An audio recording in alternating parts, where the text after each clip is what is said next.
ஆராதனை ஆராதனை ஆராதனை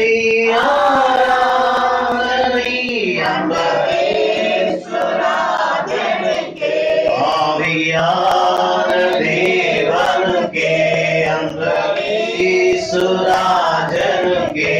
ஆவியான தேவனுக்கே இந்த நாளின் ஒவ்வொரு நிமிடமும் எந்த நினைவால் நிரம்ப வேண்டும். இந்த நாளில் ஒவ்வொரு நிமிடமும் நினைவால் நிரம்ப வேண்டும். என் வார்த்தையெல்லாம் பிறகாய மாற்ற வேண்டும். என் வார்த்தையெல்லாம் பிறகாய இந்த ஆண்டின் பாடுவோம். இந்த ஆண்டின் ஒவ்வொரு நிமிடமும் இந்த நினைவால் நிரம்ப வேண்டும். இந்த ஆண்டின் ஒவ்வொரு நிமிடமும் இந்த நினைவால் நிரம்ப வேண்டும். என் வார்த்தையெல்லாம் பிறகாய மாற்ற வேண்டும். என் வார்த்தையெல்லாம் பிறகாய மாற்ற வேண்டும். ஆராதனை ஆராதனை ஆராதனை ஆராதனை அம்பரீசுராஜனுக்கே ஆவியான தேவனுக்கே அம்பரீசுராஜனுக்கே ஆவியான தேவனுக்கே அங்கு நேசரேவும் திருமுகம் தேடி அர்ப்பணித்தே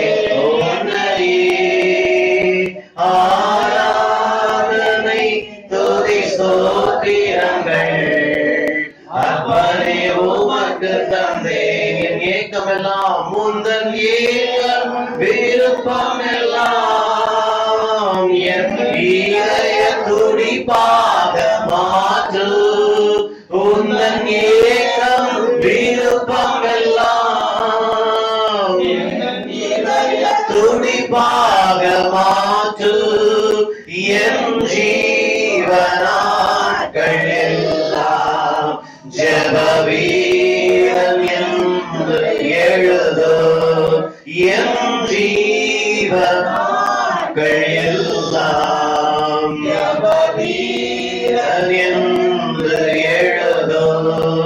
ஆராதனை கரங்களை உயர்த்தி தலைகளை உயர்த்தி கரங்களை உயர்த்தி அம்பரீசுராஜனுக்கே ஆவியான தேவனுக்கே ஆராதனை ஆராதனை ஆராதனை ஆராதனை அம்பரீசுராஜனுக்கே ஆவியான தேவனுக்கே அம்பரீசுராஜனுக்கே ஆவியான தேவனுக்கே. உன் இதய விருப்பம் ஏக்கமெல்லாம் என்னுடைய இதய துடிப்பாக மாற்றும் ஆண்டவரே. அப்படின்னா என்ன அர்த்தம் ஆண்டவரே? என் இருதயத்தின் விருப்பம் வேறு, ஏக்கமெல்லாம் அல்ல ஆண்டவரே. உங்க இருதயத்துல இருக்கிறத என் இருதயத்துல போட்டு விடுவோம். அதை எனக்கு என் இருதயத்துல டெபாசிட் பண்ணும் ஆண்டவரே. Oh thank you Jesus. Hallelujah hallelujah. உம்மை துதிக்கிறோம் கர்த்தாவே.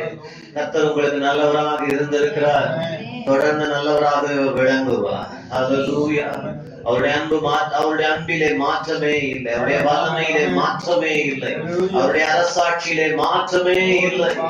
Thank you Jesus. எத்தனை ஆண்டுகள் உருண்டு ஓடினாலும் தன் பிள்ளைகளின் வாழ்க்கையை அர்ப்பணித்தவர்கள் வாழ்க்கையை தேவன் ஆண்டு கொண்டிருக்கிறார்.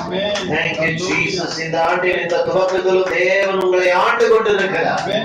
நீங்களும் நானும் அவருடைய அடியவர்களாய் இருந்தால் போதும். மரியாதை போல இதோ உமது அடியாள் என்று இருந்தால் போதும்.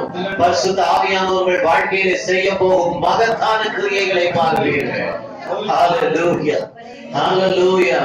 பரிசுத்த ஆவியானவருடைய வாழ்க்கையிலே மகத்தான கிரியைகளை நடப்பித்தது போல நானும் அவர் அர்ப்பணித்தவர்களுடைய இருதயத்திலே வாழ்க்கையிலே மகத்தான கிரியைகளை நிறைவேற்றுவார். Hallelujah. விஞ்ஞானம் வியந்து போகிறது. Thank you Jesus. ஜனங்கள் வியந்து போகிறார்கள். அத்தகைய காரியங்களை கர்த்தர் செய்வார். ஒரு கன்னியை கர்ப்பவதியாக அவரால் மாற்ற முடியுமே, ஆனால் உன்னிலும் என்னிலும் எதையும் செய்ய வல்லவர், எதையும் நிறைவேற்ற வல்லவர். Hallelujah. அவரிடத்திலே வல்லமை உண்டு, அவரிடத்திலே வல்லமை உண்டு. Amen. Hallelujah. Jesus. Hallelujah. Thank you Lord. Hallelujah. ஒரு அருமையான ஒரு பழைய பாடல் என்னுடைய இருதயத்திலே கடந்த நாட்கள் எல்லாம் வந்து கொண்டிருந்தது. எங்கிருந்து வந்தது என்று எனக்கு தெரியாது. ஆனால் அதன் பின்பதாக நான் இந்த 45ஆம் சங்கீதத்தை நினைவு கூர்ந்த பொழுது பரிசுத்த ஆவியானவர் அந்த பாடலை என்னுடைய இருதயத்திலே வைத்தார் என்று நான் மிக ஆழமாய் அதை உணர்கிறேன். தெரிந்தவர்கள் என்னோடு கூட சேர்ந்து நீங்கள் பாடலாம். எவ்வித கொடிய இடருக்கும் அன்றே இயேசுவை சார்ந்து நிற்பே. எவ்வித கொடிய இடருக்கும் அன்றே இயேசுவை சார்ந்து நிற்பே. அவதியில் வியாகுலம் வந்தார், அவரையே நான் நம்பிக் கொண்டார். அவதியில் வியாகுலம் வந்தார், அவரையே நான் நம்பிக் கொண்டார். ஆலை வீரர் போதிடும் அந்நாள், ஆலை வீரர் போதிடும் அந்நாள், ஆறுதல் அளிப்பதாய் சொன்னார். சிலுவையின் நிழலில் அனுதினம் அடியான் பாடிடுவே. சிலுவையின் அனுதினம் அடியான் சாய்ந்திலை பாடிடுவே. சிலுவையின் அன்பின் மறைவில் கிருபையின் இனிய நிழல். சிலுவையின் அன்பின் மறைவில் கிருபையின் இனிய நிழல். ஆத்துவனேசரின் அருகில், ஆத்துவனேசரின் அருகில் அடைகிறேன் ஆறுதல் மனதில். சிலுவையின் நிழலில் அனுதினம் சாய்ந்திழை பாடிடுவே. சிலுவையின் நிழலில் அனுதினம் அடியான் பாடிடுவே. இன்பம் சுரந்திடும் திருமொழி கேட்டிட இன்னல்கள் மறந்திடுவே. இன்னல் சுரந்திடும் திருமொழி கேட்டிட இன்னல்கள் மறந்திடுவே. திருமறையின் இசைநாதம் தேனிலும் இனிய வேதம். திருமறையின் இசைநாதம் தேனிலும் இனிய வேதம். தாருவேன கானந்த சந்தோஷம், தாருவேன கானந்த சந்தோஷம். தீர்க்கும் என் இதயத்தின் தோஷம். சிலுவையின் நிழலில் அனுதினம்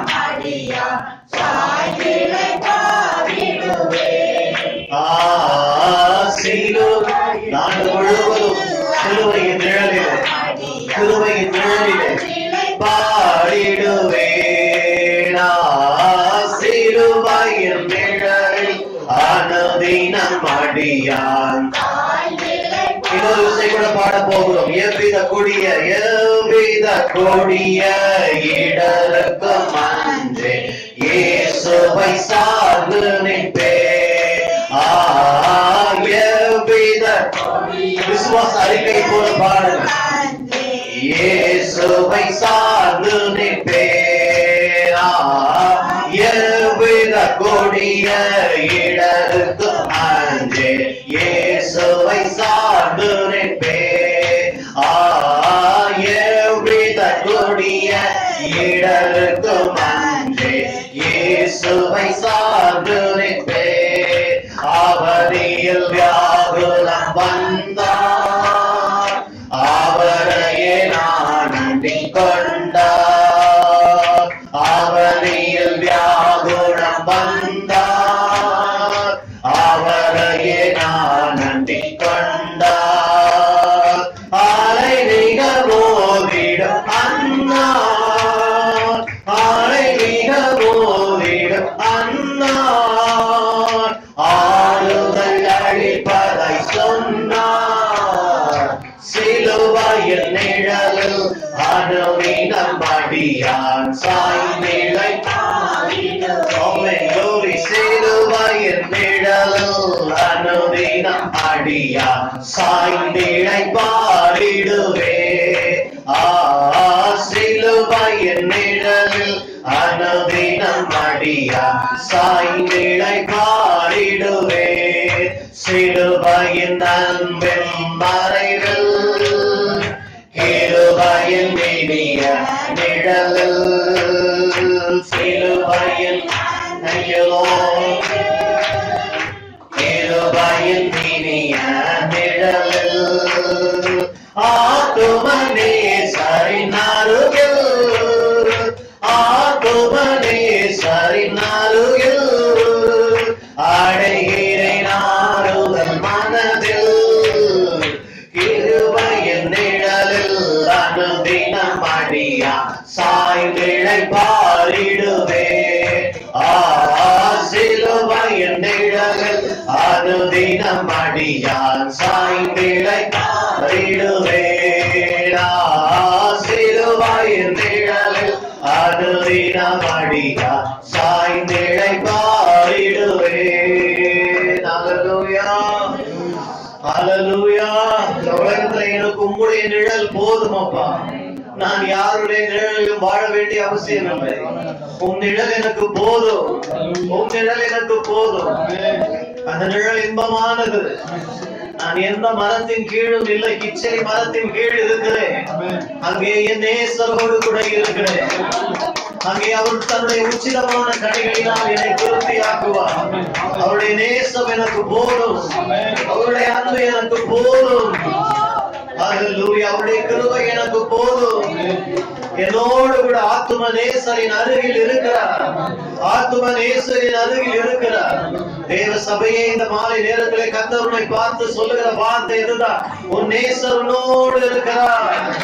சீயோன் குமாரத்தியே, சீயோன் குமாரத்தியே, உன் நேசர் உன்னோடு இருக்கிறார். அவருடைய நிழல் உனக்கு போதுமானது. அந்த கிச்சிலி மரத்தை நிழல் உனக்கு போதுமானது. ஓ, வலது பக்கத்தில் நிழலாய் இருக்கிறார். உன் வலது பக்கத்தில் அவர் நிழலாய் இருக்கிறார். உன் வலது பக்கத்தில் அவர் நிழலாய் இருக்கிறார். ஆதலால் பொல்லாப்பு எனக்கு நேரிடாது, வாதை என் கூடாரத்தை அணுகாது. ஹல்லேலூயா. உன் வலது பக்கத்தில் கர்த்தர் துணையாய் நிழலாய் நின்று கொண்டிருக்கிறார். Thank you Jesus. Hallelujah. Hallelujah. Thank you Lord. தாவீதும் கூட அதைதான் சொல்லுகிறான், கர்த்தரின் வலது பக்கத்தில் நிழலாய் இருக்கிறார். Oh, the Lord is at the shade and in my right hand. Thank you Jesus. The Lord is at in my right hand. Is at my right hand. Thank you Lord. Hallelujah. Thank you Jesus. எத்தனை பேர் விசுவாசிக்கிறீங்க? Hallelujah.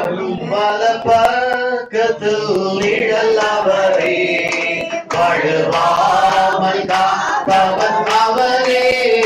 வலப்பக்கத்தில் நிழல் அவரே, வழுவாமல் காப்பவன் அவரே.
பக்கத்துல நிழலா இருக்கிறார்.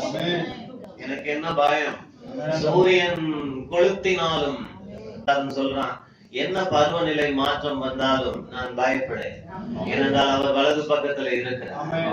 ஏதோ அவர் மழை காலத்தை வெயில் காலத்தை குறித்து சொல்லுகிறார் என்று நினைக்க வேண்டாம். சூரியன் சந்திரன் என்று சொல்வது அதுதான் கால மாற்றங்களை உண்டு பண்ணுகிறவைகள். அப்படின்னா அவர் என்ன சொல்றாருன்னா, எந்த சீசன்லயும் நான் பயப்பட வேண்டிய அவசியம் இல்லை. இந்த உலகத்துல எல்லாம் மாறி போகிறது, எல்லாத்துக்கும் ஒரு காலம் உண்டு. பிரசங்கி சொல்லுகிறது போல், அழ ஒரு காலம், சிரிக்க ஒரு காலம், நட ஒரு காலம், நட்டதை அறுவடை பண்ண ஒரு காலம், கட்ட ஒரு காலம், இடிக்க ஒரு காலம், எல்லாவற்றுக்கும் ஒரு காலம் இருக்கு. ஆனா இயேசுவுக்கு மாத்திரம் காலமே இல்லை. அவருக்கு காலமே இல்லைங்க. The greatest. Oh, thank you Jesus. எனக்கு வாயில வார்த்தையே இல்லை. அவருடைய கிருபையும் அவருடைய நிழலையும் நினைக்கும் போது நெஞ்சமெல்லாம் நெகிழ்ந்து விடுகிறது. சிலுவையின் நிழலில் நான் இருக்க போகிறேன். நான் எவ்வித கொடிய இடருக்கும் அஞ்சேன், இயேசுவையே சார்ந்து நிற்பேன். எவ்வித கொடிய இடருக்கும் நான் அஞ்சேன்.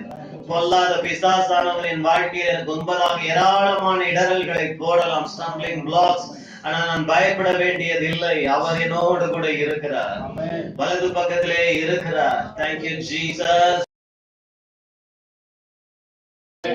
சீஷர்கள் ஊழியம் செய்து களைத்து போய் வந்தார்கள். அவர் சொன்னார், வா, நாம் மலையோ பக்கம் கிராமம் பக்கமாய் போவோம் என்று சொல்லி அவர்களை தனியே கூட்டிக் கொண்டு போய் அவர்களை இளைப்பாற பண்ணி மகிழ செய்த கர்த்தராயிற்றே. உன் அலைச்சல்களை எல்லாம் அவர் அறிந்திருக்கிறார், கண்ணீரை எல்லாம் அவர் அறிந்திருக்கிறார். அந்த அலைச்சல்களுக்கும் கண்ணீருக்கெல்லாம் முடிவை தேவன் தருக வல்லவராக இருக்கிறார். Hallelujah. Thank you Jesus. Hallelujah. Jesus, thank you Lord. ஒருவரே celebration புரியவர். Thank you Jesus. We celebrate you Lord. We glorify your name Jesus. Thank you Lord. உம்மை நன்றியோடு உம்மை துதிக்கிறோம், உம்மை ஸ்தோத்திரிக்கிறோம். தொடர்ந்து உம்முடைய வார்த்தையை கொண்டு எங்களோடு நீர் பேசுவீராக. ஆண்டுகளை வருஷங்களை உடைய நன்மையினால் முடிசூட்டுகிற கர்த்தர் நீராயிற்றே.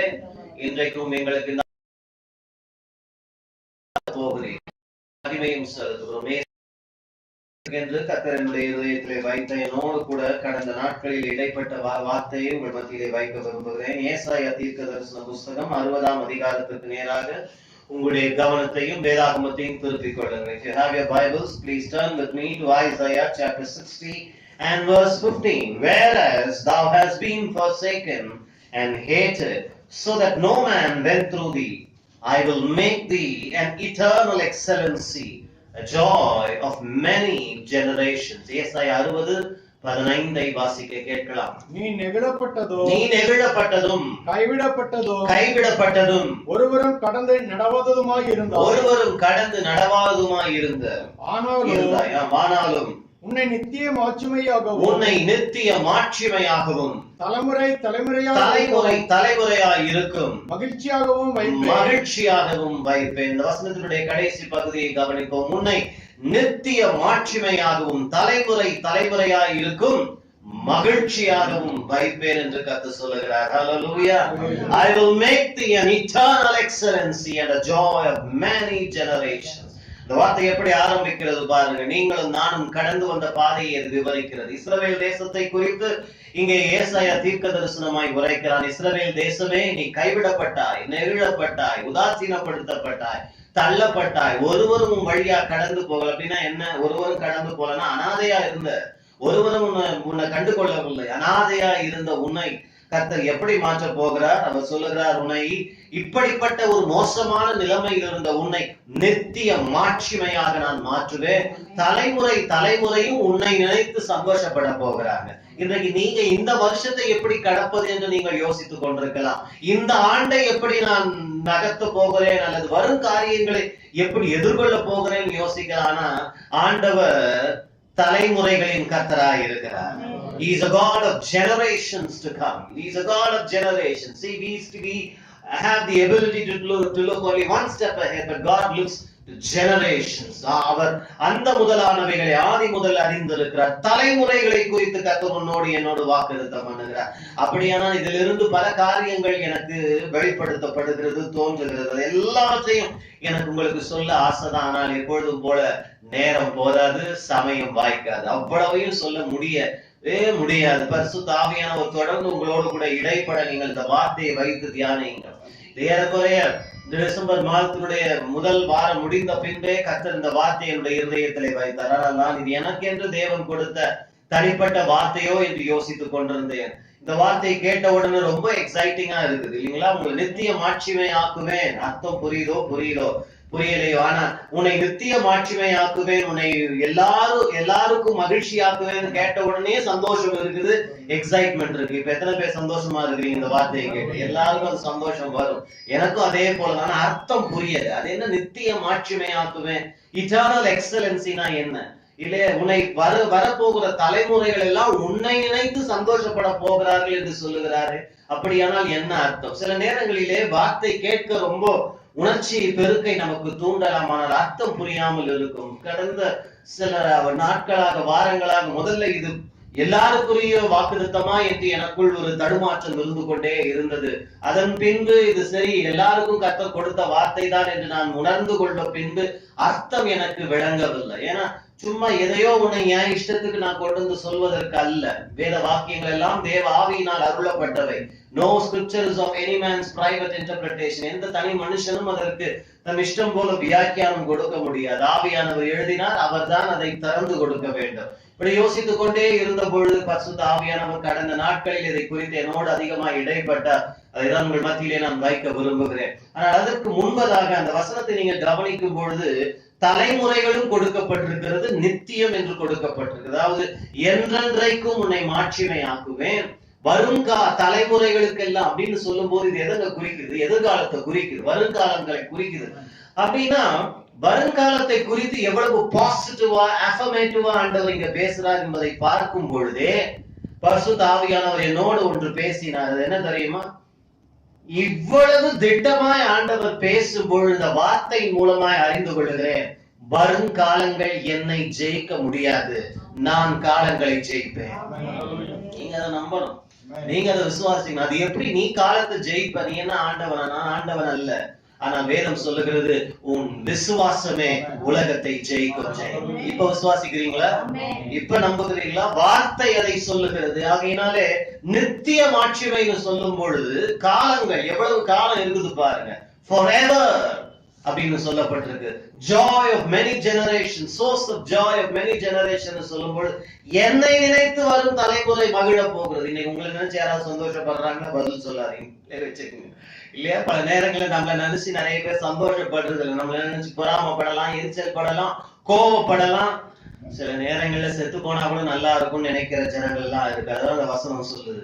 ஆனா ஆண்டவர் சொல்றாரு, இல்ல நான் உன்னை நித்திய மாட்சிமையாக்கி வரப்போகிற தலைமுறையெல்லாம் உன்னை நினைச்சு சந்தோஷப்பட போறாங்க. இப்படி ஒரு அம்மா, இப்படி ஒரு பிரதர், இப்படி ஒரு சிஸ்டர், இப்படி ஒரு மகள், இப்படி ஒரு மகன் வாழ்ந்தான் என்று சொல்லி உன்னை நினைத்து சந்தோஷப்படுவார் என்று சொல்லும் பொழுது அதுவும் எதை உணர்த்துதுன்னா, எதுவும் இந்த உலகத்தில் என்னை ஜெயிக்க முடியாது, என் விசுவாசம் தான் எல்லாவற்றையும் ஜெயிக்க போகிறது. அதுதான் அங்கே சொல்லப்படாத சத்தியம், மறை பொருள். அதுதான் இல்லைங்களா? நித்தியமா அப்படின்னு சொல்லும் பொழுது இனி எதுவும் காலங்கள் என்னை மேற்கொள்ள முடியாது. எப்படிப்பட்ட கொடிய காலம் வந்தாலும் சரி, நான் சொல்லுகிறேன், பஞ்சம் வந்தாலும் சரி, பட்டயம் வந்தாலும் சரி, கொள்ளை நோய் வந்தாலும் சரி, வருங்காரியங்களானாலும் நிகழ்காரியங்களானாலும், மரணமோ ஜீவனோ தூதர்களோ எவைகளானாலும் ஒன்றும் என்னை ஜெயிக்க முடியாது என்று பவுல் எழுதினது போல நம்மில் அன்பு கூறுகிறவராலே இவை எல்லாவற்றிலும் நாம் முற்றிலும் ஜெயம் கொள்ளுகிறவர்களா இருக்கும். அதை நீங்க மனசுல பதிச்சுக்கணும். அப்படின்னா இந்த வார்த்தை முதல்ல எல்லாத்துக்கும் மேல முதல்ல கன்வே பண்ற மெசேஜ் என்னன்னா, ஒரு சக்சஸ்ஃபுல் ஆண்டா இருக்க போகுது. இது வருஷா வருஷம் சொல்ற ஒரு கிளீஷையான ஒரு வார்த்தை இல்ல, எல்லா வருஷமும் சொல்ற இல்ல. இந்த வார்த்தையின் அடிப்படையிலே நான் சொல்லுகிறேன். ஏன்னா இது நல்ல தெளிவா காட்டுது, ஒன்னும் நம்மள மேற்கொள்ள முடியாது, ஒன்றும் நம்மை ஜெயிக்க முடியாதுன்னு சொல்லும் பொழுது சக்சஸ காட்டுது, வெற்றியை காட்டுகிறது. ஒருவேளை நீ வெற்றி பார்க்காமல் இருந்திருக்கலாம், ஒருவேளை இன்றைக்கு வார்த்தையை கேட்டுக்கொண்டிருக்கும் பொழுது கூட தோல்வியின் வழியாய் கடந்து போய் கொண்டிருக்கலாம். தோல்வி தோல்வி தோல்வி, அடி மேல அடி. கர்த்தர் சொல்லுகிறார், நித்திய மாட்சிமையாய் மாற்றுவேன். வரும் தலைமுறைகள், வரப்போகிற சந்ததி உன்னை நினைத்து மகிழ போகிறது, சந்தோஷப்பட போகிறது என்று தேவன் நம்மோடு பேசுகிறார். இப்பொழுது அந்த வார்த்தையை நாம் பார்ப்போம். What does the term word excellency means? Excellency, மாட்சிமை என்று தமிழ்ல சொல்லப்பட்டிருக்கு. அதுக்குரிய அர்த்தத்துக்கு நாம தமிழ் மொழியாக்கத்துக்கு அப்புறமா வரலாம். முதல்ல எக்ஸலன்சினா என்ன? இந்த எக்ஸலன்சி என்ற டேர்ம் பெரும்பாலும் நாம கேள்விப்பட்டிருப்போம். பெரும்பாலும் லார்ட்ஸ் இல்லையா, பிரபுக்களை ஹிஸ் எக்ஸலன்சி, ஹர் எக்ஸலன்சின்னு சொல்லுவாங்க. குயின் மதரை ஹர் எக்ஸலன்சின்னு சொல்லுவாங்க. ஜட்ஜுகளை இல்லையா, நீதிபதிகளை எக்ஸலன்சின்னு சொல்லுவாங்க. நம்ம கவர்னர் பிரசிடென்ட் எக்ஸலன்சின்னு சொல்லுவாங்க. அப்ப நீங்க பாத்தீங்கன்னா இந்த எக்ஸலன்சின்ற வார்த்தை எல்லாமே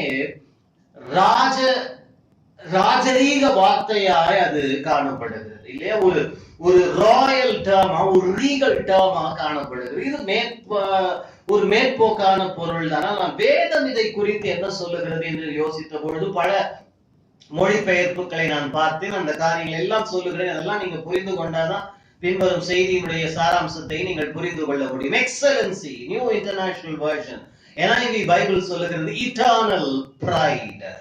உன்னை நான் நித்திய புகழ்ச்சியாக்குவேன் என்று ஒரு வேதாகமம் சொல்லுகிறது. நீங்க மனதுல குறித்துக் கொள்ளலாம், உங்களுடைய வேதத்திலே குறித்துக் கொள்ளலாம். இட்டர்னல் பிரைட் என்று NIV சொல்லுகிறது. The Living Bible says, I will make your life beautiful forever. Hallelujah. உன் வாழ்க்கையை என்றென்றைக்கும் அழகாக்குவேன் என்று சொல்லப்பட்டிருக்கு. எத்தனை பேர் கேட்டா சந்தோஷமா இருக்கு? Hallelujah. எத்தனை பேருடைய வாழ்க்கை அசிங்கமா இருக்கு இல்ல, வெளில சொல்ல முடியாத அளவுக்கு. ஆனா கர்த்தர் சொல்றார், அழகாக்குவேன். எப்படிப்பட்ட அழகு? என்றென்றைக்கும் இருக்கிற அழகாக்குவேன் லிவிங் பைபிள் சொல்லுகிறது. The Passion Bible says, அதுதான் ரொம்ப ஆச்சரியமா இருக்கிறது, I will make you eternally majestic அப்படி என்று சொல்லுங்க. அப்படின்னா என்ன அர்த்தம்னா, உன்னை என்றென்றைக்கும் கம்பீரம் உள்ள மனுஷனாய் மாற்றுவேன்னு சொல்லுகிறது Passion Translation. இப்படி வெவ்வேறு டிரான்ஸ்லேஷன் நான் பார்த்து கொண்டு வந்த பொழுது, நேற்றைய தினத்திலே பரிசுத்த செய்தியெல்லாம் எனக்கு கொடுத்த பின்பு ஆவியானவர் ஸ்ட்ராங்ஸ் கன்கார்டன்ஸ் ரெஃபர் பண்ணும்படி என்னோடு கூட வழி நடத்தினார்கள். அந்த கன்கார்டன்ஸ் எடுத்து நான் எபிரேய பதத்திலே அந்த எக்ஸலன்சி என்ற வார்த்தை எங்க இருந்து வருது நாம் ஆராய்ந்த பொழுது, எபிரேய பதத்திலே அதனுடைய அர்த்தம் என்னன்னு தெரியுங்களா? ரொம்ப ஆச்சரியமா இருந்ததுங்க. அதனுடைய அர்த்தம் என்னன்னு சொன்னா, இதெல்லாம் இருக்கு, ஆனா அதுல இன்னொன்னு சொல்லுகிறது, மேல் எழும்புதல். மேல் எழும்புதல், to mount up majestically. Hallelujah. To mount up with majesty. அப்படின்னா தமிழ்ல இன்னும் திட்டமாய் மொழிபெயர்க்க வேண்டும். ஏன்னா எக்ஸலன்சினா என்ன அர்த்தம்னா, மாட்சிமை என்றா என்ன அர்த்தம்னா, என் ஜனங்கள் கம்பீரமாய் மேல் எழும்ப பண்ணுவேன். Hallelujah. ஓ, எத்தனை ஆச்சரியமான ஒரு வார்த்தை பாத்தீங்களா? எக்ஸலன்சின்றது நம்ம உலகம் கொடுக்கிற இன்டர்பிரேஷனும் வேதாகமும் கொடுக்கிற இன்டர்பிரேஷனும். அந்த ஹெபிரேய மொழியினுடைய ஸ்ட்ராங்ஸ் கன்கார்டன்ஸினுடைய அர்த்தம் என்னன்னு சொன்னா, ஃபிகரேட்டிவ் ஸ்பீச்னு சொல்லப்படுது. அது ஒப்பனை வார்த்தை. அப்போ நீங்களும் நானும் மேல எழும்ப வேண்டும் என்று சொல்லும் பொழுது, இப்பவே எத்தனை பேர் செய்தியை உன்னிப்பா கவனிச்சிருந்தீங்கன்னா உங்க மனசுல உடனே ஒரு படம் வந்திருக்கணும்.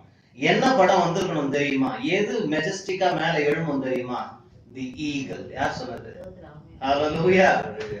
அப்ப இந்த ஆண்டு நீங்களும் உலகத்தில் உள்ள பறவைகளிலேயே ரொம்ப மெஜஸ்டிக் ஆனது, கம்பீரமானது பட்சிகளில் கழுகு. அந்த கழுகு எழுப்புறத பார்த்திருக்கீங்களா? ரொம்ப மெஜஸ்டிக்கா எழும்பும். ஒன்னுத்துக்கும் பயப்படாது. காக்காவை பார்த்து பயப்படாது, கோழியை பார்த்து பயப்படாது, குயிலை பார்த்து மயிலை பார்த்து அது பயப்படாது. அது ஒன்றுக்கும் பயப்படாது. உன்னதங்களிலே வாசம் பண்ணுகிற கழுகு. ஏசாயா 40:31 வேதம் நமக்கு தெளிவுபடுத்துகிறது, கர்த்தருக்கு காத்திருக்கிறவர்கள் இந்த கழுகை போல தங்கள் புதுபெலன் அடைந்து செட்டைகளை அடித்து உயரே எழும்புவார்கள். மைண்ட், அதே இடத்துல மவுண்ட் அப்னு சொல்லப்படுது இங்கிலீஷ் பைபிள்ல. Mount up means to arise. To arise, மேல் எழும்புதல். இதுதான் இந்த ஃபவுண்டேஷனை ரொம்ப கிளியரா நீங்க வச்சுக்கிட்டாதான் மீதி எந்தெந்த விதங்கள்ல நம்ம வாழ்க்கையை கம்பீரமாய் மாற்ற போகிறார் என்பதை நாம் புரிந்து கொள்ள முடியும். இதுவரைக்கும் எத்தனை பேர் கிளியரா இருக்கிறீங்க? ஹல்லேலூயா.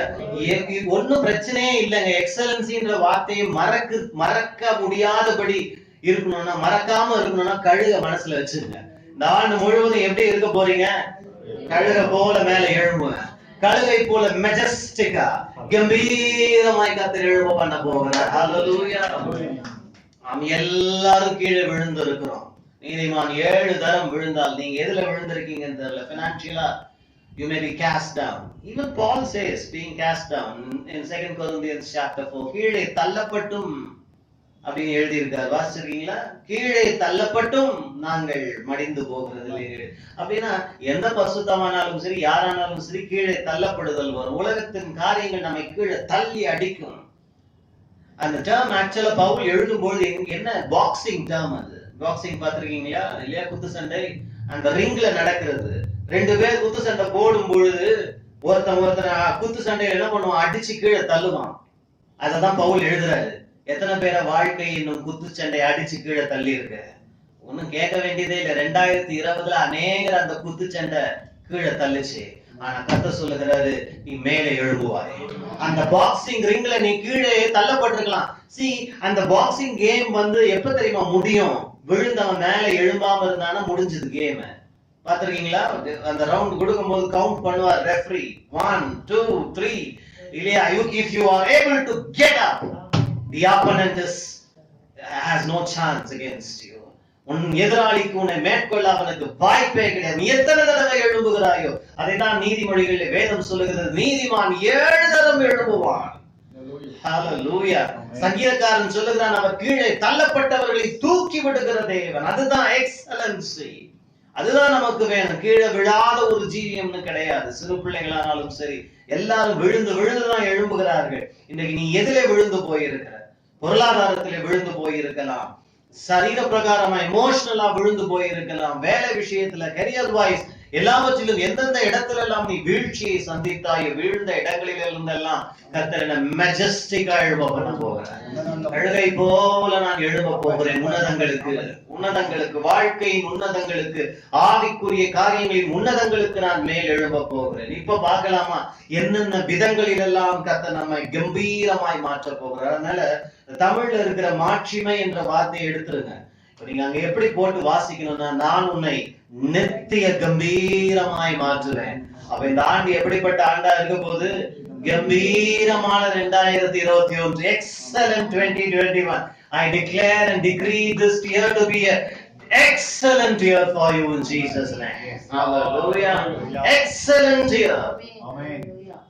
புதிய ஏற்பாட்டுல கூட இருக்கு. நான் சொன்னேன், நிறைய இருக்கு சொல்லி மாறாது. 2 பேதுரு 1 அதிகாரம் 3-4 வசனங்கள்ல he has called us to glory and virtue எழுதப்பட்டிருக்கு. அந்த virtue என்ற டேர்ம் எக்ஸலன்சி. கர்த்தர் உங்களை என்னை எதற்கு அழைச்சிருக்கிறாரா? இப்படி சிறப்பா வாழும்படிதான் அழைச்சிருக்கிறாரு. எனக்கு அருமையானவர்களே, நம் தேவன் நல்லவர்.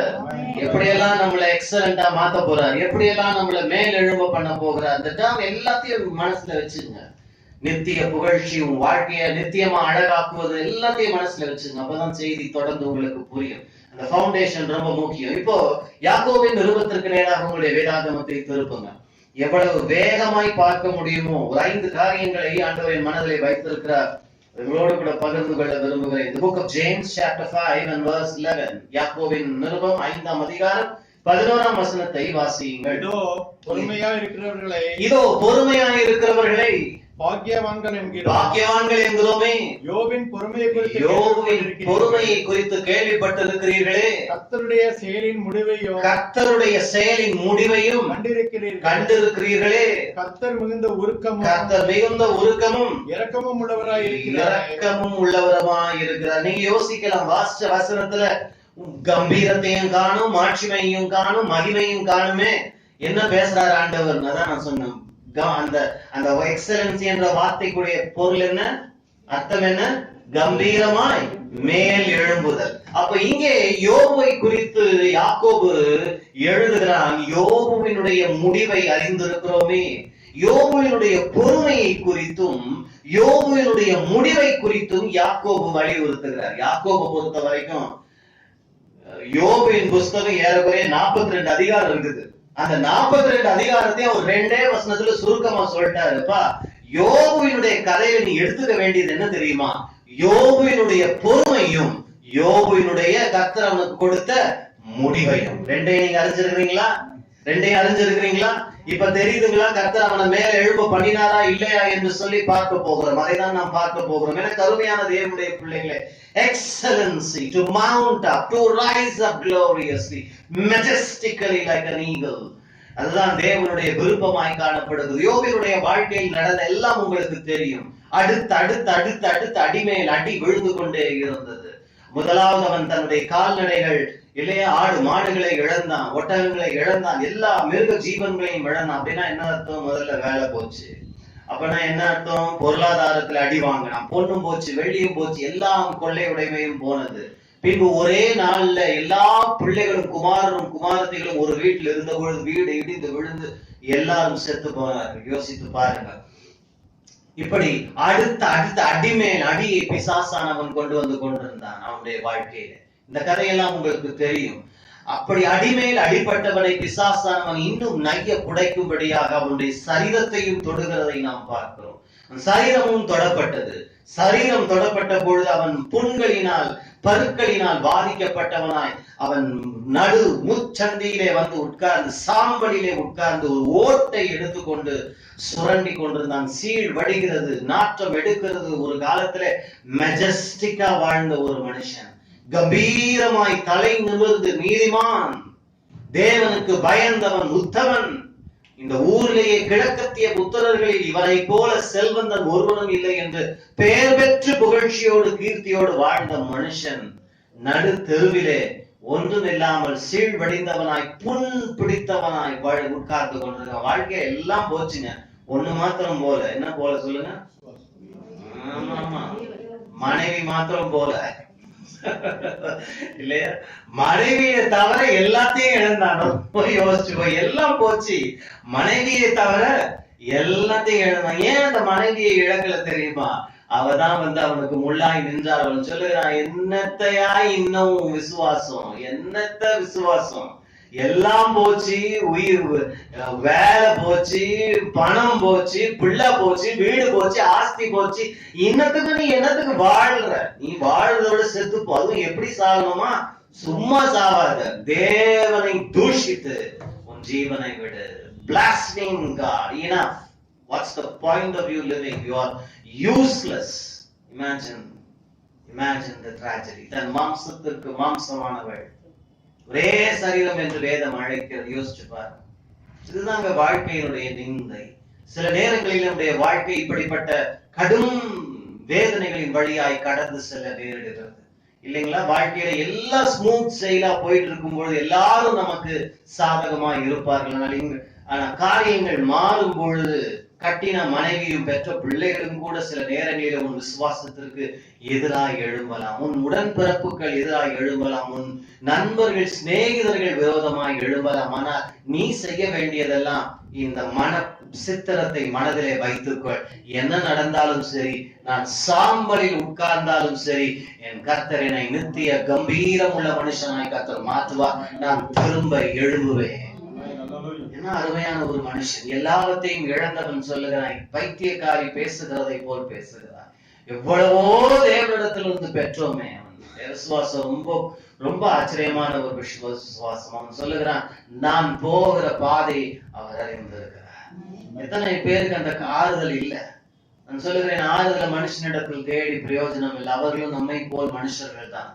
ஒரு அளவுக்கு தான் மற்றவர்கள் தேற்றிக்கொள்ள. எனக்கு என்னுடைய வாழ்க்கையிலே நான் கடந்து வந்த பள்ளத்தாக்குகளின் வழியா எனக்கு மிகவும் ஆறுதலா இருந்த ஒரு வார்த்தையும் ஒரு பாடலும் அதுதான். அவன் சொல்லுகிறான், போகும் வழி அவர் அறிந்திருக்கிறார். அல்லேலூயா. ஒரு பாட்டு இருக்கு, எத்தனை பேருக்கு தெரியும்? நான் செல்லும் பாதை என் நேசர் அறிந்து அறிவார், நாசம் அணுகாமல் அவர் என்னை காத்துக் கொள்ளுவார், அவர் எனக்கு குறிக்கப்பட்டதை அவர் நிறைவேற்ற வல்லவராக இருக்கிறார். What a faith! என்ன என்னை பொன்னை போல புடமிட்ட பின்பு நான் சுத்த பொன்னாய் விளங்குவேன். நாமளா என்ன சொல்லியிருப்போம்? சோதிக்கப்பட்ட பின்பு சாம்பலா போயிடுவேன்னு சொல்லியிருப்போம். அவன் சொல்றான், இல்ல நான் சோதிக்கப்பட்ட பின்பு சுத்த. அப்படின்னா என்ன சொல்றான்னா, முன்பை விட இன்னும் அதிகமா பிரகாசிப்பேன், இன்னும் மேன்மையாவேன், இன்னும் ஸ்ட்ராங் ஆவேன், இன்னும் என் வாழ்க்கை பெட்டர் ஆகும். அப்படின்னா என்ன சொல்றான்னா, என் வாழ்க்கையில் இருக்கிற இம்பியூரிட்டிஸ் எல்லாம் கெட்டதெல்லாம் அகன்ற பின்பு முன்பு இருந்த வாழ்க்கையை விட என் பிந்தின நிலைமை ஆசீர்வாதமா இருக்கும் என்பதை கண்ட பின் சொல்லல, காணும் முன்பதாகவே தன் இருதயத்தில் விசுவாசித்ததை என் வாயினால் சொல்லுகிறான், நான் சோதிக்கப்பட்ட பின்பு சுத்த பொன்னாய் விளங்குவேன். He prophesied with his own mouth about his end. What are you talking about your end? உன் முடிவை குறித்து நீ என்ன பேசிக் கொண்டிருக்கிறாய் எனக்கு தெரியாது. ஆனா இன்றைக்கு உன் வாயின் வார்த்தையை மாற்று. நான் இதெல்லாம் ஏன் சொல்றேன்னா, யாக்கோபு சொல்றார், அதனாலதான் நான் சொல்றேன். யோபுவின் பொறுமையை குறித்து அறிந்திருக்கிறோமே. தமிழ்ல பொறுமை, இங்கிலீஷ்ல என்டியூரன்ஸ். பொறுமை வேறு, என்டியூரன்ஸ் வேறு. என்டியூரன்ஸ் சொல்லும் பொழுது சகிப்பு தன்மை. அப்படின்னா ரெண்டையும் சேர்த்து போடுங்க. சாதாரணமா சகிப்பது வேற, பொறுமையோடு சகிப்பது வேற. இன்றைக்கு உலகத்துல இருக்கிற எல்லாரும் சகிக்கிறாங்க, நாமளும் சகிக்கிறோம். ஆனா அவனுக்கும் நமக்கும் இருக்கிற வித்தியாசம் என்னன்னா, அவன் பொறுமை இல்லாம சகிப்பான், நாம் பொறுமையோடு சகிக்க பழகி கொள்ள வேண்டும். அது மாத்திரமல்ல, அவனுக்கு முடிவை குறித்த நம்பிக்கை இல்ல, நமக்கு முடிவை குறித்த நம்பிக்கை இருக்கு. யாக்கோபினுடைய இந்த கமெண்ட்ரியை மறந்துடாதீங்க. யோபுவினுடைய சரித்திரத்தை வாசிக்கும் பொழுது அந்த ரெண்டு காரியம் மனசுல நிக்கணும். யோபுவினுடைய பொறுமையான சகிப்பு தன்மை யோசிச்சு பாருங்க. நான் திரும்ப நான் அதை சொல்றேன், நீங்க யோசிக்க வேண்டாம். அப்படி ஒரு கூட இருக்கிறவங்க அவனை நிந்திக்கும் பொழுது, சப்போர்ட்டிவா இருக்க வேண்டியவங்க எல்லாம் அவனை தூஷிக்கும் பொழுது, அந்த என்டியூரன்ஸை பார்த்துங்க. நம்மளால முடியாதுங்க, இல்லைங்களா? எத்தனை நேரங்கள் இப்ப நீங்க அழகா உட்கார்ந்து இருக்கிறீங்க, யாருன்னா அப்படி போட்டு பிடிச்சு எடுத்தா இருக்கோ யோசிச்சு பாருங்க, இல்லைங்களா? நைய புடைச்சா எப்படி இருக்கும். ஆனால் அவன் பொறுமையோடு சகிக்கிறான். அவன் சொல்லுகிறான், என் மீட்பர் உயிரோடு இருக்கிறா என்று நான் அறிந்திருக்கிறேன். என் சரீரம், என் மாம்சம் அழுகி புழு பிடித்தாலும் கூட என் மீட்பர் உயிரோடு அறிந்திருக்கிறார். பூமியின் மேல் கடைசி நாளில் நிற்பார் என்று நான் அறிந்திருக்கிறேன். Look at his view of life, his faith. அவனுடைய விசுவாசத்தை பாருங்க. என்ன அருமையான ஒரு மனுஷன். அதனாலதான் யாக்கோபு சொல்றாருப்பா, யோபுவினுடைய முடிவை மாத்திரம் அவன் பொறுமை. இந்த மாலை நேரத்துல உன்னோட கர்த்தர் என்ன பேசுறார்? 2020 மாத்திரமல்ல, இத்தனை ஆண்டுகளாய் நீ கர்த்தருடைய நாமத்து நிமித்தம் என்னெல்லாம் பொறுமையாய் சகித்தாயோ எனக்கு தெரியாது. என்னெல்லாம் கர்த்தருடைய நாமத்து நிமித்தமாய் நீ பொறுமையாய் கடந்து வந்தாயோ எனக்கு தெரியாது. என்டியூரன்ஸ் என்பது ரொம்ப கஷ்டமான ஒரு விஷயம். சகிப்பது என்பது ரொம்ப நம்ம எல்லாருக்கும் பிடிக்காத ஒரு விஷயம். அதுதான், இல்லைங்களா? என்டியூர் பண்றது ரொம்ப கஷ்டங்க. சில நேரங்கள்ல என்னென்னத்தையோ தாங்க வேண்டியது இருக்கும். எனக்கு நிறுத்திட்டு அதை குறித்து பேச ஆசைதான், இல்லையா? சில நேரத்துல சக்களத்தினுடைய நிந்தையை கேட்க வேண்டியதா இருக்கும். யோசித்து பாருங்க. கூடவே இருந்து நிந்தித்தா, பிள்ளை இல்லாதவளே, பிள்ளை இல்லாத மலடி என்று நிந்தித்தால் அன்னாளுடைய சகிப்பு தன்மையை யோசித்து பாருங்க. வேதாகமத்தில் வாழ்ந்த தீர்க்க தரிசிகளுடைய சகிப்பு தன்மையை யோசித்து பாருங்க. எரேமியாவை தீர்க்க தரிசனம் உரைத்தவனை தூக்கி அவனை தண்ணீர் இல்லாத குழியிலே தள்ளுகிறான் ராஜா. வெறும் அப்பம் மாத்திரம் கொடுத்து அவன் அந்த தண்ணீர் இல்லாத குழியிலே தள்ளப்படுகிறான். யோசித்து பாருங்க சகிப்பு தன்மை. யோசேப்பை குறித்து நாம் எல்லாரும் அறிந்திருக்கிறோம். கூட பிறந்தவர்கள், வீட்டார் எல்லாரும் அவனுக்கு எதிராக நின்றார்கள். அவருடைய சகிப்பு தன்மை, பொறுமையை யோசித்து பாருங்க. அதுதான் இங்க அவன் சொல்லுகிறான். ஆனால் சகிப்பு தன்மை நீ சரியாய் சகிக்க வேண்டுமே, ஆனால் முடிவையும் மனசுல என்ன பண்ணிக்கோ, வைத்துக்கோ. யாருடைய முடிவு? யோபுவினுடைய முடிவை நினைத்துக் கொள்ளுங்க. அந்த முடிவை குறித்து நான் உங்களுக்கு அதிகம் சொல்ல வேண்டிய அவசியம் இல்லை. ஆனா ஒரு வசனத்தை மாத்திரம் வாசிக்கிறேன். ஏன்னா சில பேர் குழம்பிடலாம். ஏன்னா எக்ஸலன்சின்னு சொல்லிட்டு நீங்க சம்பந்தம் இல்லாம எங்கெங்கயோ பேசிட்டு இருந்தீங்க. இல்லங்க, யோபுவின் புஸ்தகம் 42ஆம் அதிகாரத்தை திருப்புங்க. அங்கே நாம் 14ஆம் வசனத்தை மாத்திரம் ஒருத்தர் வாசிங்களேன் சீக்கிரமா. மூத்த மகளுக்கு எமீமா என்றும், இரண்டாம் மகளுக்கு கெத்சியா என்றும், மூன்றாம் மகளுக்கு கெரனாப்பு என்றும் பெயரிட்டான். போதும். என்னங்க, என்ன வாசிக்கிறீங்க? கம்பீரத்தையும் காணும், மகிமையும் காணும், மாட்சிமையும் காணும், எக்ஸலன்ஸையும் காணும்.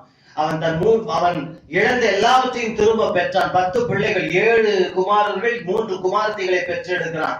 அந்த 3 குமாரத்திகளுக்கும் அவன் இட்ட பெயரை பாருங்க. முதல் குமாரத்தினுடைய பெண்ணின் பெயர் Jemimah, and the second one is called Kesia, and the third one is called Kerenapok. அப்படின்னா என்ன அர்த்தம்? முதல் பெண்ணினுடைய பெயர் ஜெமிமா. அப்படின்னா என்ன தெரியுங்களா? handsome or beautiful as the day. பகலை போல அழகான பிள்ளை. அதுதான் எமிமான்ற அர்த்தம். இங்கிலீஷ் பைபிள்ல அதுக்கு மார்ஜின்ல அதுக்கு அர்த்தம் கொடுக்கப்பட்டிருக்கு. அப்ப இப்ப நம்ம வசனத்துக்கு வந்துருச்சா? ஆண்டவர் உன்னை நித்திய மாட்சிமை ஆக்குவேன் என்ற பொருள் வார்த்தையினுடைய அர்த்தத்துல ஒண்ணு என்ன சொன்னேன்? I will make your life beautiful forever னு சொன்னாரா? உன் வாழ்க்கையை என்றென்றைக்கும் அழகுள்ளதாய் மாற்றுவேன்னு சொன்னாரா? இங்க பாத்துங்க, மாற்றினாரா இல்லையா? முதல்ல எல்லா பிள்ளையும் இழந்தான், இப்ப எல்லா பிள்ளைகளையும் தேவன் திரும்ப தராரு. ஆனா முன்பு இருந்ததை விட இப்ப பிள்ளைகள்லாம் எப்படி இருக்குன்னா, குமாரத்திகள்லாம் அழகுள்ள பிள்ளைகளா இருக்கிறாங்க. The first one is called Jemima, the second one is called Kesia, இல்லையா? The third one is called Karen Happuch, அப்படின்னா Horn or the child of beauty அப்படின்னு மொழிபெயர்க்கப்பட்டிருக்கிறது. Karen Happuchனா the child of beauty. ஹalleluya. உங்க பிள்ளைங்களுக்கு எல்லாம் பாருங்க, நல்ல பேர் வேதாகமத்திலே இருக்குது. ஜெமிமா, கெசியா, கேரன் குமாரத்திகளுக்கு அப்படின்னா கேரன் அப்படின்னு Karen Happuchன்னு சொல்லும் பொழுது சைல்ட் ஆஃப் பியூட்டி. அவன் வாழ்க்கை எவ்வளவு அழகா மாட்டினார் பாருங்க. இந்த மாலை நேரத்துல நான் விசுவாசிக்கிறேன், நம்ம வாழ்க்கையை இவ்வளவு அழகுள்ளதாய் கர்த்தர் மாற்றுவாரு. பிள்ளைகள் பிதாக்களுடைய கிரீடங்க, அதனாலதான் சொல்றேன், children are the crown of the parents. அப்ப பிள்ளைகள் அழகுள்ளதா இருந்த அழகுள்ள பிள்ளைகளை பெற்றெடுத்தான். பிள்ளைகளை அழகுள்ளதாய் பெற்றெடுத்தது மாத்திரமல்ல, முந்தின வசனங்கள் சொல்லுகிறது யோபு இழந்த எல்லாவற்றையும் கர்த்தர் இரண்டத்தனையாய் கொடுத்தாரு. அடுத்த வசனம் சொல்லுகிறது அவன் முந்தின வாழ்க்கையை பார்க்கிறோம், அவன் பிந்தின வாழ்க்கையை கர்த்தர் அதிக மேன்மை உள்ளதாய், அதிக ஆசீர்வாதம் உள்ளதாய், அதிக மகிமை உள்ளதாய் கர்த்தர் மாற்றினார். வந்துருச்சா? மகிமை வந்துருச்சா? பியூட்டி வந்துருச்சா? யோபு வாழ்க்கையை ஆரம்பிச்ச பொழுது எங்க பார்த்தேன், எங்க உட்கார்ந்துட்டு இருந்தான்? சாம்பலில் உட்கார்ந்து ஓட்டை எடுத்து சுரண்டி கொண்டிருந்தான். மேல எழும்பிட்டானா? இப்போ கழுகை போல மேல எழும்பிட்டானா? இது யோபுவினுடைய முடிவு மாத்திரமல்ல. யாக்கோபு சொல்றாரு, நீயும் இதே போல பொறுமையாய் சகித்த எல்லாவற்றையும் அறிந்திருக்கிற தேவன் உன்னுடைய வாழ்க்கையும் எல்லாவற்றையும் இரட்டத்தனையாய் திரும்ப தருவார். முந்தினதை விட பிந்தின வாழ்க்கை, இனி வரப்போகும் காலங்கள் மிக ஆசீர்வாதமான இருக்கும். மூன்றாவதாக சொல்ற, மிக அழகுள்ளதாய் உன்னை மாற்றுவார். 3 அழகுள்ள குமாரத்திகளையும் 7 குமாரர்களையும் பெற்றான். உன எத்தனை வருஷம்? எல்லாம் ஒண்ணு நடந்துடல. 10 பிள்ளைனா ஏறக்குறைய 10 வருஷம். ஆமா, நம்முடைய மூளை வேதாகமத்தை வாசிக்கும் போது எல்லாம் ஒரே நாள்ல நடந்துச்சுன்னு நினைக்கிறோம். இல்ல இல்ல இல்ல இல்ல இல்ல, அப்படி இல்ல. தேவன் 10 வருஷம் ஆச்சு. அப்ப ப்ரோக்ரெசிவா தேவன் வாழ்க்கையை மாற்றிக்கொண்டே வந்தார். ஆனால் செல்வ செழிப்பை எல்லாம் தேவன் அவருக்கு உடனடியாய் தேவன் திரும்ப தந்தார். நான் விசுவாசிக்கிறேன், நீங்க கடந்த 2020 என்னத்தெல்லாம் இழந்தீங்களோ, ஒருவேளை உங்க சேவிங்ஸ் எல்லாம் போயிருக்கலாம், உங்களுடைய டெபாசிட் எல்லாம் போயிருக்கலாம், உங்களுடைய பணம் எல்லாம் போயிருக்கலாம், வேலை போயிருக்கலாம், எல்லாம் போயிருக்கலாம். கர்த்தர் எல்லாவற்றையும் திரும்ப தருவாரு. உங்க வாழ்க்கை அழகுள்ள வாழ்க்கையாய் மாறும். எவ்வளவு அழகுனா, வரப்போகிற தலைமுறை எல்லாம் அதை பத்தி பேச போறாங்க. இன்னைக்கு நாம யோபு குறித்து பேசுறோமா? நாளைக்கு நம்மள குறித்து பேச போறாங்க. நான் விசுவாசிக்கிறேங்க, சரித்திரத்துல நம்ம குறித்து உங்க வீட்டு சரித்திரத்துல பேசுவாங்க. அந்த சிஸ்டர், அந்த தாய், அந்த சகோதரன், அந்த பிரதர் அவ்வளவு சகித்தார்கள். அவங்க வாழ்க்கை என்னமா இருக்கு பாருங்க. இன்னைக்கு இப்படி இருக்கிறாங்கன்னா, ஒரு காலத்துல எவ்வளவு கஷ்டப்பட்டாங்க தெரியுமா? கர்த்தரை பிடிச்சு கொண்டாங்க, விசுவாசத்தில் உறுதியா இருந்தாங்க. அவர்கள் வாழ்க்கை எவ்வளவு அழகா மாறி இருக்கு பாருங்கன்னு சொல்லி உன்னை கை காட்ட போறாங்க. அதுதான் eternal excellency, joy of many generations. அப்படின்னா என்ன? வரப்போகிற தலைமுறையெல்லாம் உன்னை நினைச்சு சந்தோஷப்பட போகுது. ஓ ஹalleluya. நம்மள நினைச்சு சந்தோஷப்படணும். இது இந்த மாதிரி ஒரு பாட்டி இருக்காமையே இருந்திருக்கலாம்னு யோசிக்க கூடாது. இந்த மாதிரி ஒரு தாத்தா இருந்ததுக்கு இல்லாம இருந்திருக்கலாம்னு யோசிக்க கூடாது. எங்க தாத்தா, எங்க பாட்டி அல்லது என்னுடைய மூதாதையார் என்ன அருமையான தேவனுக்கு பயந்தவர்கள். யோபுவை போல எவ்வளவோ கஷ்டத்தை விசுவாசத்தால் ஜெயித்தாங்க. இன்னைக்கு எனக்கு எவ்வளவு சுதந்திரத்தை வைத்துட்டு போயிருக்கிறாங்க பாருங்க. நீங்க விரும்புறீங்களா? உங்க பிள்ளைகளுக்கு சுதந்திர பாட்டு வச்சுட்டு போறீங்களா? கடனை வச்சுட்டு போறீங்களா? நிறைய பெற்றோர் கடனை தள்ளிட்டு போறாங்க. நான் வாங்கிறேன், நீ கட்டிடு இல்லையா? But we are supposed to leave behind an inheritance. பிள்ளைகளுக்கு சுதந்திரத்தை வைத்துட்டு போகணும். நல்லவன் தன் பிள்ளைகளுக்கு சுதந்திரத்தை வச்சுட்டு போறாங்க. பிள்ளைகளுக்கு மாத்திரம் இல்ல, பிள்ளைகளின் பிள்ளைகளுக்கு. எனக்கு தெரியும் உங்க மைண்ட் வாய்ஸ் என்னன்னு. ஆமா, எனக்கே ஒண்ணுத்தையும் காணும், இதுல வேற பிள்ளைகளின் பிள்ளைகளுக்கா? இதுதான் நம்ம பிரச்சனை. ஏன் நீங்க அப்படி யோசிக்கிறீங்கன்னா, இந்த மாதிரி வார்த்தைகள், வாக்குறுத்தங்கள் எல்லாம் வேதாகமத்தில் இருக்கிறது என்பதை உங்களுக்கு காட்டல. அதனால உங்களுக்கு அந்த ஐடியா உதிக்கல. இன்னைக்கு தெரிஞ்சுக்குங்க, நீதிமொழிகள்ல வேதம் சொல்லுகிறது, நீ நல்லவன். நீங்க நல்லவர்களா? இயேசுவை ஏற்றுக்கொண்டீங்கன்னா நீங்க நல்லவங்க. நல்லவன் தன் பிள்ளைகளுக்கு மாத்திரமல்ல, தன் பிள்ளைகளின் பிள்ளைகளுக்கு சுதந்திரத்தை வச்சுட்டு போறான். You believe that. அதை விசுவாசிங்க. என்ன சுதந்திரம்? முதல்ல ஆவிக்குரிய சுதந்திரத்தை விட்டுட்டு போங்க. ரெண்டாவது உலகத்துக்குரிய சுதந்திரத்தையும் விட்டுட்டு போங்க. எதையும் விட்டுட்டு போக முடியலன்னா அட்லீஸ்ட் கடனையும் அவ பெயரையுமாவது விட்டுட்டு போகாம இருந்தா கொஞ்சம் நல்லது இல்லைங்களா? பரிசுத்த ஆவியானவர் உதவி செய்வார். இட்டர்னல் எக்ஸலன்ஸ் இன்னை வரைக்கும் பாருங்க நாம பேசுறோம். இந்த யோபு எப்பொழுது வாழ்ந்தான்? வேத வல்லுநருடைய கணிப்பின்படி அவன் ஆபிரகாமுக்கெல்லாம் முன்பதாக வாழ்ந்தவன் சொல்லப்படுது. அப்படின்னா அவனுக்கு பஞ்சாகமும் கூட கிடையாது, முதல் 5 புஸ்தகங்கள் கூட கிடையாது. ஏன்னா அது மோசே எழுதின புஸ்தகம். அப்படின்னா யோசிச்சு பாருங்க, இதெல்லாம் நமக்கு இன்னைக்கு இதெல்லாம் வச்சுக்கிட்டே விசுவாசிக்கிறது கஷ்டமா இருக்குது.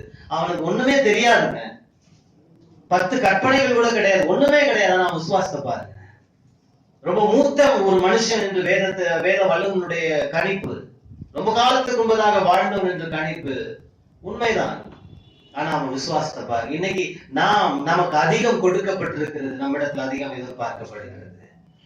இன்னைக்கு நீ எப்படி இருக்கிறாய்? உன் வாழ்க்கை அசிங்கமா ரொம்ப அவலட்சணமாய் மாறி போயிருக்கலாம். அலங்கோலமாய் சாம்பல்ல இருக்கிற, சாம்பலில் உட்கார்ந்து கொண்டிருக்கிறேன். சாம்பலில் இருக்கிற நீ அருமையாய் மேலே எழும்ப போகிற ஒரு மித்திக்கல் பேர்டு இருக்கு, பீனிக்ஸ் சொல்லுவாங்க. உண்மையா பொய்யால எனக்கு தெரியாது, ஜஸ்ட் ஒரு ஓமைக்காக நான் சொல்லுகிறேன்.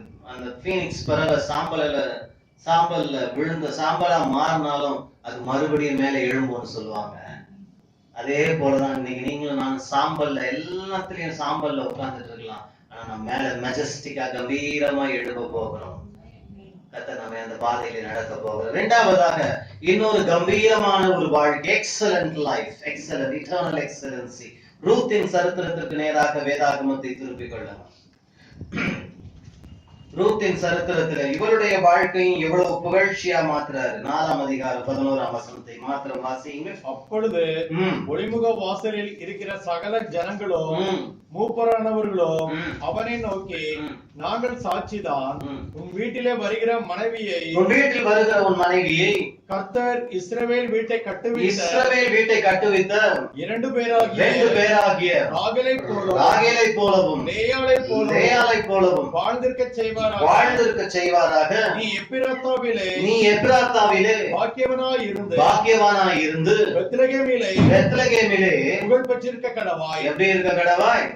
பெத்லகேமிலே புகழ் பெற்றிருக்க கடவாய். எக்ஸலன்சி வருதா? I will make your name famous, eternal excellence, eternal pride. NIV version. அதான் நான் சொன்ன எல்லா மத்தத்தையும் வச்சுக்கிட்டாதான் இந்த முழு செய்தியும் புரியும். ஏதாவது ஒரு அர்த்தத்தை விட்டாலும் புரியாது. அப்போ இட்டர்னல் எக்ஸலன்ஸ், நித்திய மாட்சிமைன்னு சொல்றது வெறும் கம்பீரம் மாத்திரம் அல்ல, நித்திய புகழ்ச்சி ஆக்குவேன்னு நான் முதல்ல சொன்னேங்க. இங்க பாருங்க, ரூத்தை குறித்து, போவாசை குறித்து நாம் பார்க்கும் பொழுது அவருடைய விவாகம் நடக்க போகுது. ஒரு ஊர் பஞ்சாயத்து மாதிரி வச்சுங்க. போவாஸ் சொல்றான், இவளுக்கு நான் மறுவாழ்க்கை கொடுக்க போகிறேன், இந்த விதவையை நான் மறுமணம் செய்ய போகிறேன் சொல்ல பொழுது வேதம் சொல்லுகிறது, ஊரில் இருந்த மூப்பர் எல்லாரும் அவனை வாழ்த்துகிறார்கள், அவளையும் வாழ்த்துறாங்க. எப்படி வாழ்த்துறாங்க? வீட்டுல வந்தவ யாக்கோபின் மனைவிகளை போல இஸ்ரவேல் குடும்பத்தை கட்ட கடவுள்னு சொல்லி வாழ்த்துறாங்க. போவாச பார்த்து சொல்றாங்க, நீ எப்படி இருக்க போகிற? எப்ராத்தாவிலே பாக்கியவானும் பெத்லகேமிலே புகழ் பெற்றவனும். சுவாசிக்கிறீங்களா? நீங்க மாத்தி வாசிச்சு பாருங்க. நீ எப்படி இருக்க போற? தமிழ்நாட்டுல பாக்கியவானும் சென்னையில புகழ் பெற்றவனுமா இருக்க போற. அதுதான் அதனுடைய அர்த்தம். இல்ல இப்படி கூட வாசிச்சுங்க, நீ இந்தியாவிலே பாக்கியவானும் தமிழ்நாட்டிலே புகழ் பெற்றவன். இல்ல வேர்ல்டு குளோபல் லெவலா போனாலும் போய்க்கும், உங்க விசுவாசத்துப்படி உனக்காக கிடவுது. அதுதான் அதனுடைய அர்த்தம்.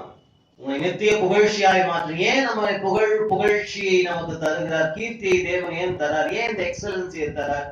சிம்பிள். அப்போஸ்தலர் 1:8, நீங்கள் எனக்கு சாட்சிகளாய் இருப்பீங்க. சாட்சி சொல்லுவீங்கன்னு இல்ல, நம்ம தேங்க்ஸ்கிவிங் எல்லாம் சாட்சி எல்லாம் சொல்றோம், ரொம்ப நல்லது, சொல்லணும், தேவை. ஆனா அப்போஸ்தலர் 1:8 அநேகர் அப்படிதான் தப்பா புரிஞ்சுக்கிறாங்க. சாட்சி சொல்லுவீங்கன்னு சொல்ல, சாட்சிகளாய் இருப்பீர்கள். You will be my witnesses, not you will speak witness, or you're not about witnessing. You will be my witness. Your very existence, your very life on earth will be beneficial, profitable, excellent, famous. உங்களுக்கு ஒண்ணு தெரியுங்களா? ஃபேமஸா இருக்கிறவங்க எது சொன்னாலும் கவனிப்பாங்க, பாத்துருக்கீங்களா? அதுக்குதான் ஆண்டவர் உங்களுக்கும் எனக்கும் புகழ்ச்சியை தராது. சக்சஸ்ஃபுல்லா இருக்கிறவங்க என்ன சொன்னாலும் தலையாட்டிட்டு கேட்டுருப்பாங்க, பாத்துருக்கீங்களா? அதனாலதான் உங்களையும் என்னையும் கர்த்தர் ஜெயம் உள்ளவர்களா மாத்துகிறார். ஏன்? உன் வார்த்தைக்கு ஒரு மரியாதை.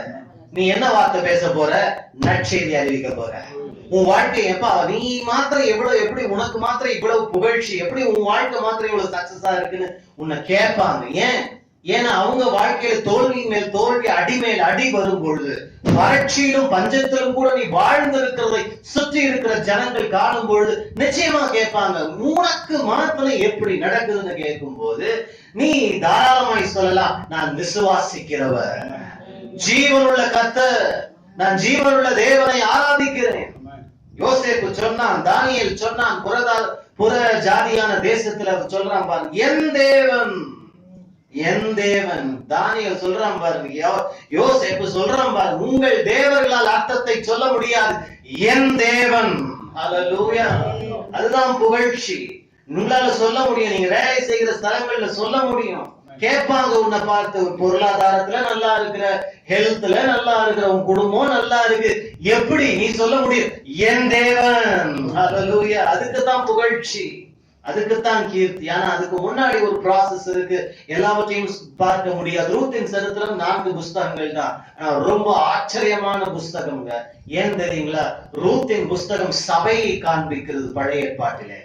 ஏன் சபை எப்படி, இப்படி சொல்லலாம், நாமெல்லாம் இஸ்ரவேலர்கள் கிடையாது பிறப்பின்படி, நாமெல்லாம் யார் கிடையாது, யூதர்கள் கிடையாது. ஆனா நம்மள கர்த்தர் இன்றைக்கு அவருடைய மனவாட்டி திருச்சபையாய் மாற்றினது போல, இவளும் கூட இஸ்ரவேல் கிடையாது, எபிரேய பெண் கிடையாது, யூத குலத்திலே பிறந்தவள் கிடையாது, ஆபிரகாமின் வாரிசும் கிடையாது, எங்கேயோ பிறந்தவளை போவாசோடு கூட தேவன் இணைத்து இயேசு கிறிஸ்துவினுடைய வம்சாவழியிலே தேவன் சேர்த்திருக்கிறார். அதனால பழைய ஏற்பாட்டின் சபைக்கு அடையாளமா இந்த புஸ்தகம் அங்கே காணப்படுது. அப்போ முதல் 4 அதிகாரங்களிலும் நிறைய அர்த்த புஷ்டியான விஷயங்கள் இருக்கிறது. அதில் ஒரு சிலவற்றை ஆண்டவர் என்னுடைய கவனத்துக்கு கொண்டு வந்ததை உங்களுக்கு காட்டுகிறேன். முதல் அதிகாரத்துல வச்சுக்கோங்க, நான் வசனத்தெல்லாம் வாசிக்க போறது இல்ல.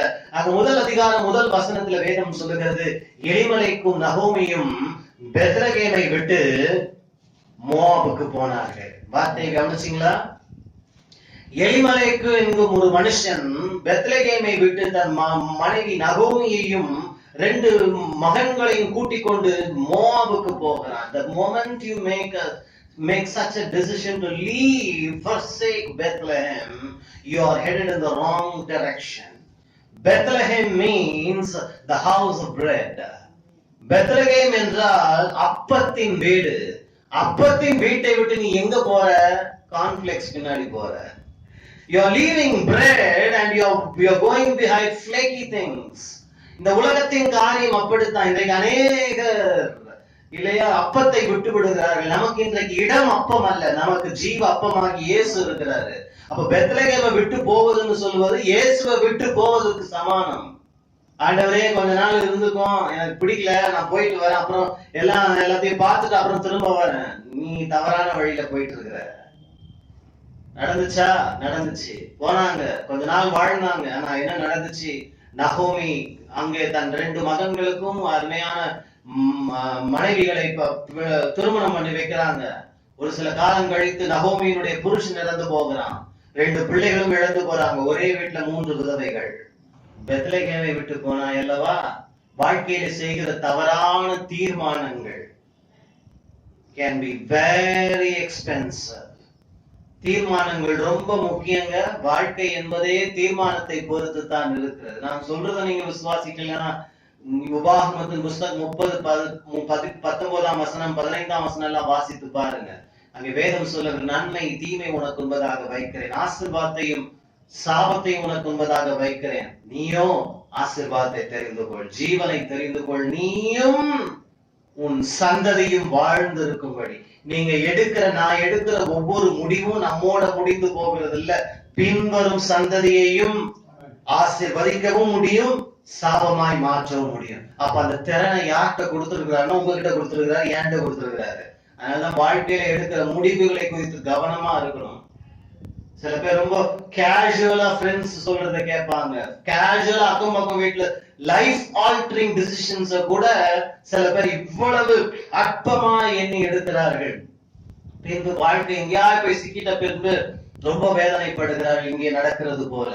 ஆனால் இன்றைக்கு ஒரு நற்செய்தி என்ன தெரியுமா? நீ சொல்லலாம், சரிங்க நான் தவறான முடிவுகளை எடுத்து விட்டேன், இந்த மாலையிலே கர்த்தர் உன்னை பார்த்து சொல்லுகிறார், நான் இந்த 2021 நீ எடுத்த எல்லா தவறான முடிவுகளையும் உனக்கு நான் நன்மையாய் பொருந்தி வர பண்ண நான் வல்லவராய் இருக்கிறேன். ஏன்னா லைஃப்ல யாருமே தவறே பண்ணாதவங்க, தப்பான முடிவே தீர்மானங்களே எடுக்காதவங்க கிடையாது. எனக்கு அருமையான ஒரு வார்த்தை ஆண்டவர் கொடுத்தார், blunders into wonders. Do you believe that? God is able to make wonders out of blunders. நீ எடுத்த எல்லா தவறான முடிவுகள் தீர்மானங்களையும் நீ விசுவாசிப்பாயானால், அவரை பற்றி கொண்டு அதுக்கு பின்பு உன் வாழ்க்கையை நீ மாற்றிக்கொள்ளும் பொழுது எல்லாவற்றையும் நன்மைக்கு ஏதுவாய் முடிய பண்ண வல்லவரா இருக்கிறார். முடிந்ததுங்க. அப்படிதான் அங்க அருமையான இந்த மருமகளை அவருக்கு எடுத்துக்கொண்டு வருகிறாள். ஊருக்கு போலாமா, மறுபடியும் எருசலேமுக்கு போகலாம், பெத்லகேமுக்கு போகலாம் என்று திரும்புகிறார்கள். அது எதை காண்பிக்குது? இன்கார்பரேஷன். அப்படின்னா என்னங்க அர்த்தம்? எங்கேயோ பிறந்தவளை ஆண்டவர் கொண்டு வந்து இஸ்ரவேல் என்னும் ஒளிவ மரத்தோடு ஆண்டவர் இணைக்கிறார். வாசிச்சிருக்கீங்களா? ரோமர் எழுதின நிருபம் 9ஆம் அதிகாரம் நினைக்கிறேன். அங்க வேதம் சொல்லுகிறது, நீங்களும் நானும் காட்டத்தி மரங்கள். இஸ்ரவேல் யாருன்னு சொன்னா ஒளிவ மரம். இஸ்ரவேல் வம்சம், ஆபிரகாமின் வம்சம். நீங்களும் நான் ஆபிரகாம் வம்சம் கிடையாது, நாமெல்லாம் புறஜாதியார்கள். ஆனால் ஆண்டவர் என்ன பண்றாரு? நல்லா கவனிங்க, இது ரொம்ப முக்கியம். வெறும் ஆசீர்வாதத்தை மாத்திரம் நம்ம கவனிக்க கூட, இந்த மாதிரி விஷயங்களை வர்த்த புஷ்டியான காரியங்களை நம்ம பெற்றுக்கொள்ள வேண்டும். காட்டத்தி மரமாய் இருந்த உங்களையும் என்னையும் கொண்டு வந்த ஆண்டவர் எங்க இணைக்கிறார்? ஒளிவ மரத்துல இணைக்கிறார். எத்தனை பேர் பதியம் போடுவது பத்தி கேள்விப்பட்டிருக்கீங்க? கிராஃப்டிங் இல்லையா? ஊர்ல எல்லாம் பதியம் போடுதுன்னு சொல்லுவாங்க. ரோஜா செடி எல்லாம் பதியம் போடுவாங்க. அதுதான் ஆண்டவர் நமக்கு பண்ணி இருக்கிறாரு. உங்களை என்னையும் பதியம் போட்டு இணைச்சிருக்கிறார். நீங்க வாசிச்சு கொள்ளுங்க ரோமர் எழுதின நிருபத்துல பவுல் சொல்லுகிறார், எங்கேயோ பிறந்து வளர்ந்த என்னையும் ஒளிவ மரத்துல கொண்டு போய் இணைத்துட்டார். கிராஃப்டிங், இன்கார்பரேட் பண்ணியிருக்கிறார். பதியம் போடுதல் என்பது ரொம்ப நீங்க நினைக்கிற மாதிரியான விஷயம் கிடையாது. வேதனைக்குரிய விஷயம். யாருக்கு? அந்த செடிக்கு, அந்த மரத்துக்கு. பதியம் எப்படி போடுவாங்க பாத்திருக்கீங்களா? கிராஃப்டிங் எப்படி பண்ணுவாங்க பாத்திருக்கீங்களா? ஒரிஜினல் பிளான்ட் அதனுடைய ஸ்டெம்ல ஒரு கட் பண்ணுவாங்க.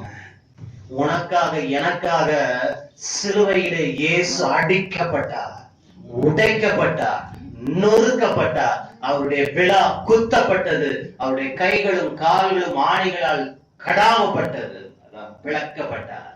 அந்த பிளவிலே வேற ஒரு செடியை கொண்டது என்ன பண்ணுவாங்க? இணைப்பாங்க. இப்ப இணைக்கப்பட்ட உடனே என்ன நடக்கும் தெரியுங்களா? இவ்வளவு நேரம் பூ பூக்காம காய்க்காம இருந்த இந்த காட்டு அத்தி மரம் இந்த நல்ல செடியோடு பதியம் போடப்பட்டபடியினால் இப்ப என்ன ஆயிடுது தெரியுங்களா? இதுக்குள்ள என்னெல்லாம் ஓடுதோ அதெல்லாம் இதுக்குள்ள ஓட ஆரம்பிக்கும். அப்போ கனிதராத செடியும் கனிதரும், பூக்கும் கனிதரும் பச்சை பசையல் என்று மாறி விடுகிறது. அப்ப இதுக்கு ஒரு புது வாழ்க்கையை தேவன் கொடுக்கிறார். இதுதான் ஆண்டவர் நமக்கு செஞ்சாருன்னு பவுல் எழுதுறாரு. சொல்லிட்டாங்க, ஒரு எச்சரிக்கையும் போடுறாரு. காட்டத்தி ஒளிவ மரமே எச்சரிக்கையாயிரு. ஏன்? நீ ஒரிஜினல் கிடையாது, இணைக்கப்பட்டிருக்கிற. ஒரிஜினல் மரத்தையே அவர் வெட்டி எடுப்பாரேயானால் நாம் மேன்மை பாராட்ட இடமில்லை. அப்படின்னா என்ன அர்த்தங்க? இதெல்லாம் விட்டுருங்க. இஸ்ரவேலுடைய எல்லா ஆசீர்வாதமும் உனக்கும் எனக்கும் உண்டு என்பதுதான் அது காட்டுது. அப்புறம் ஏன் இன்னும் சபிக்கப்பட்டவங்க மாதிரி யோசிச்சுட்டு இருக்கிறீங்க? இன்னும் ஏன் சாபத்தின் கீழ் இருக்கிறவங்க யோசிச்சுட்டு இருக்கிறீங்க? இன்னும் ஏன் அப்படிலாம் நீங்க நினைச்சிட்டு இருக்கீங்க? இல்ல, ஒளிவ மரத்துக்குள்ள என்னெல்லாம் ஓடுதோ, நமக்கும் உனக்கும் எனக்கும் ஒரு ஒளிவ மரம் இருக்குங்க. அவர் தான் நம்முடைய கல்வாரிநாதர். அவரை இணைக்கப்பட்டிருக்கிறோம். நாம் மிகுந்த கனிகளை கொடுப்போம். விசுவாசிங்க. அதுதான் நடந்தது ரூத்துக்கு. போவாசோடு கூட கொண்டு வந்து இணைக்கிறார். இப்ப 2ஆம் அதிகாரத்துல வரும்பொழுது அங்கே ரூத் சொல்லுகிறார், நான் போவேன், யாருடைய வயல்வெளியிலே எனக்கு தயவு கிடைக்கிறதோ அங்கே போய் நான் கீழே விழுந்த கோதுமை மணிகளை எடுத்துக்கொண்டு வருகிறேன் என்று சொல்லுகிறார். அப்ப என்ன அவருடைய தீர்மானத்தை பாருங்க. She says, let me go, let me now go அப்படின்னு சொல்றா. அப்ப பாருங்க, let me now go. அப்போ பதியெல்லாம் போட்டாச்சு, எல்லாம் பண்ணியாச்சு. ஆனா நீ என்ன பண்ணிட்டு இருக்க முடியாது? சும்மா உட்கார்ந்துட்டு இருக்க முடியாது. நிறைய பேர் நினைக்கிறாங்க சும்மா உட்கார்ந்து இருந்தா எல்லாம் நடக்கும். இல்லங்க, நீ செய்ய வேண்டியது நீ செய். உனாக தண்ணீர் மேல் போடு, அநேக நாட்களுக்கு பின்பு அதனுடைய பலனை நீ காண்பாய். நீ செய்ய வேண்டிய விசுவாசம் எனக்கு இருக்கிறது. பதியம் போட்டாச்சு, ஆனா கிரியை காண்பி. கர்த்தர் உன்னை நடத்துவாரு. எங்க போகணும்னு கர்த்தர் உன்னை நடத்துவாரு. உன்னை வழி நடத்துவாருங்க. இங்க வேதம் சொல்லுகிறது, அவள் அப்படி கிளம்பின போது தற்செயலாய் போவாசுடைய வயல்வெளிக்கு அவள் வந்து நேரிட்டாள். இன்றைக்கு நிறைய பேர் யோசிக்கிறாங்க, எனக்கு ஏன் இப்படி எல்லாம் தற்செயலா எதுவும் நடக்கிறது இல்லை. ஏன் தெரியுங்களா? நீங்க இருக்கிற இடத்துல உட்கார்ந்துட்டு இருக்கிறீங்க. மணல்ல இருக்கிற படகை யாரும் இயக்க முடியாது, கடல்ல இருக்கிற படகை தான் இயக்க முடியும். நிறைய பேர் மணல்லே உட்கார்ந்துட்டு மணல்லே படகை வச்சுக்கிட்டு வாழ்க்கையை வச்சுக்கிட்டு போக மாட்டேன்றோம். நீங்க அதை கடல்ல தள்ளி கொண்டு போ, காற்று அதை என்ன செய்யும்? கொண்டு போகும். பரிசுத்த ஆவியானவர் காற்றை போல இருக்கிறாரு, அவர் நகர்த்துவார். ஆனா நீ மணல்ல இருக்கிற வரைக்கும் ஒண்ணும் பண்ண முடியாது. அதனால பேதுருவை கூட பார்த்து சொல்ற, தள்ளி கொண்டு போ. என்ன பண்ண? தள்ளி கொண்டு போ. ரூத்தே, சாப்பாடு இல்ல, அது இல்ல, இது இல்ல, உட்கார்ந்துட்டு இருக்காத, எழும்பு, கிரியை பண்ண. எத்தனை பேர் அதை செய்றீங்கன்னு தெரியல. அது என்ன? உங்க வாழ்க்கைக்குரிய ஆலோசனை கர்த்தர் தருவார். போவாசுடைய வயல்வெளியிலே வந்து நேரிட்டார். எப்படி நேரிடும்? நீங்க பின்பதாக நீதிமொழிகள் 16:9 என்று நினைக்கிறேன், வாசித்துக் கொள்ளுங்க. Proverbs 16:9 says, a man makes plans in his heart, but God directs his steps. மனுஷன் தன் இருதயத்துல என்ன பண்ணுகிறானா? பலவிதமான திட்டங்களை போடுகிறான். அவன் கர்த்தரோ அவன் பாதைகளை என்ன பண்றாரு?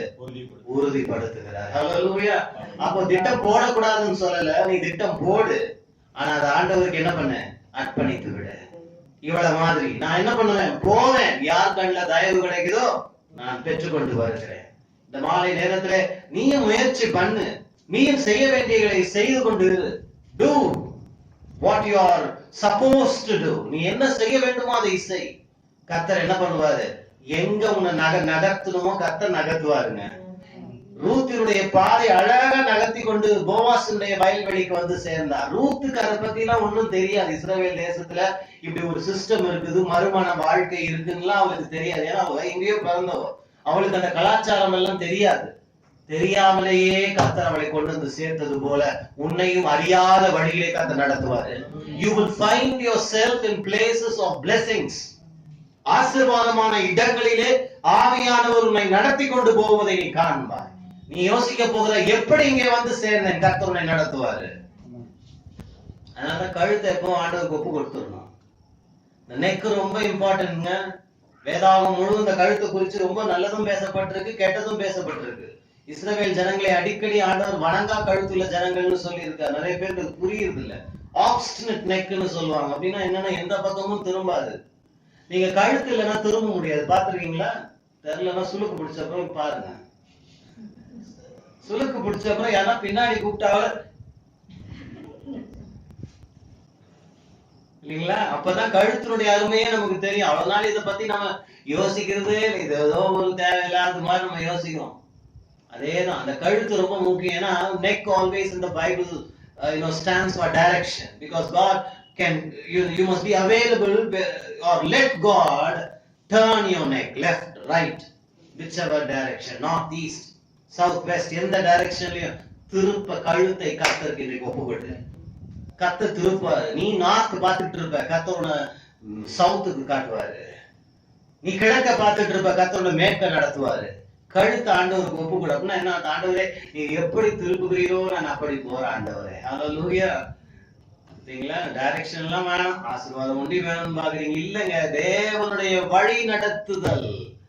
அததான் நம்ம அந்த வசனம் சொல்லுது, அவருடைய நித்தமும் நடத்தி மகாபரட்சியான காலங்களில். அதை நித்தமும் நடத்துறது அநேகர் விட்டுறோம். அதுக்கப்புறம் அதுக்கு ஆசீர்வாதத்தை தான் பற்றி கொள்றோம். மகாவறட்சியான காலத்துல செழிப்பா மாத்துவார், எல்லாம் கரெக்ட் தான். ஆனா நித்தமும் கர்த்தர் நடத்த உன்னை நீ என்ன பண்ணணும்? ஒப்புக்கொள்ளணும். ஆண்டவரே என் வேலையில என்ன நடத்தும், என் ஊழியத்துல என்ன நடத்தும், என் குடும்பத்துல, என் பொருளாதாரத்துல, தொழில்ல, எல்லாவற்றிலும் நீ என்னோடு இருந்து நடத்தினார். ரூத் வந்து சேர்ந்த அந்த வீட்டுல, அந்த வயல்வெளியில எல்லா விதமான நன்மைகளும் அவளுக்கு கிடைத்தது. கடைசியில அவளை கர்த்தர் என்ன பண்ணுகிறாரு? அந்த வயல்வெளிக்கு சொந்தக்காரியாய் தேவன் மாற்றினார். ஆனா இங்க எங்கேயும் எக்ஸலன்சிய பார்க்க முடியலையே நீங்க யோசிக்கலாம். நம்ம வாசிச்ச வசனத்தை மறந்துடாதீங்க. 4ஆம் அதிகாரம் 11ஆம் வசனம். உன்னை கர்த்தர் என்ன பண்ணுவார்? பெத்லகேமிலே புகழ் பெற்றவளாய், இட்டர்னல் பிரைட், இட்டர்னல் பிரைட், நித்திய புகழ்ச்சியாய் கர்த்தர் மாத்தினாரா? சொல்லுங்க, நீங்க தான் சொல்லணும். மாத்திட்டாரா? அப்படிதான் மாத்துவார். அதுக்கு அடையாளம் வேணுமா? மத்தேயு எழுதின சுவிசேஷம் 1ஆம் அதிகாரம் 5ஆம் வசனம் வாசிச்சு பாருங்க. Matthew's Gospel, chapter 1 and verse 5, the genealogy of Lord Jesus Christ. இயேசுவினுடைய ஜனன வரலாறு.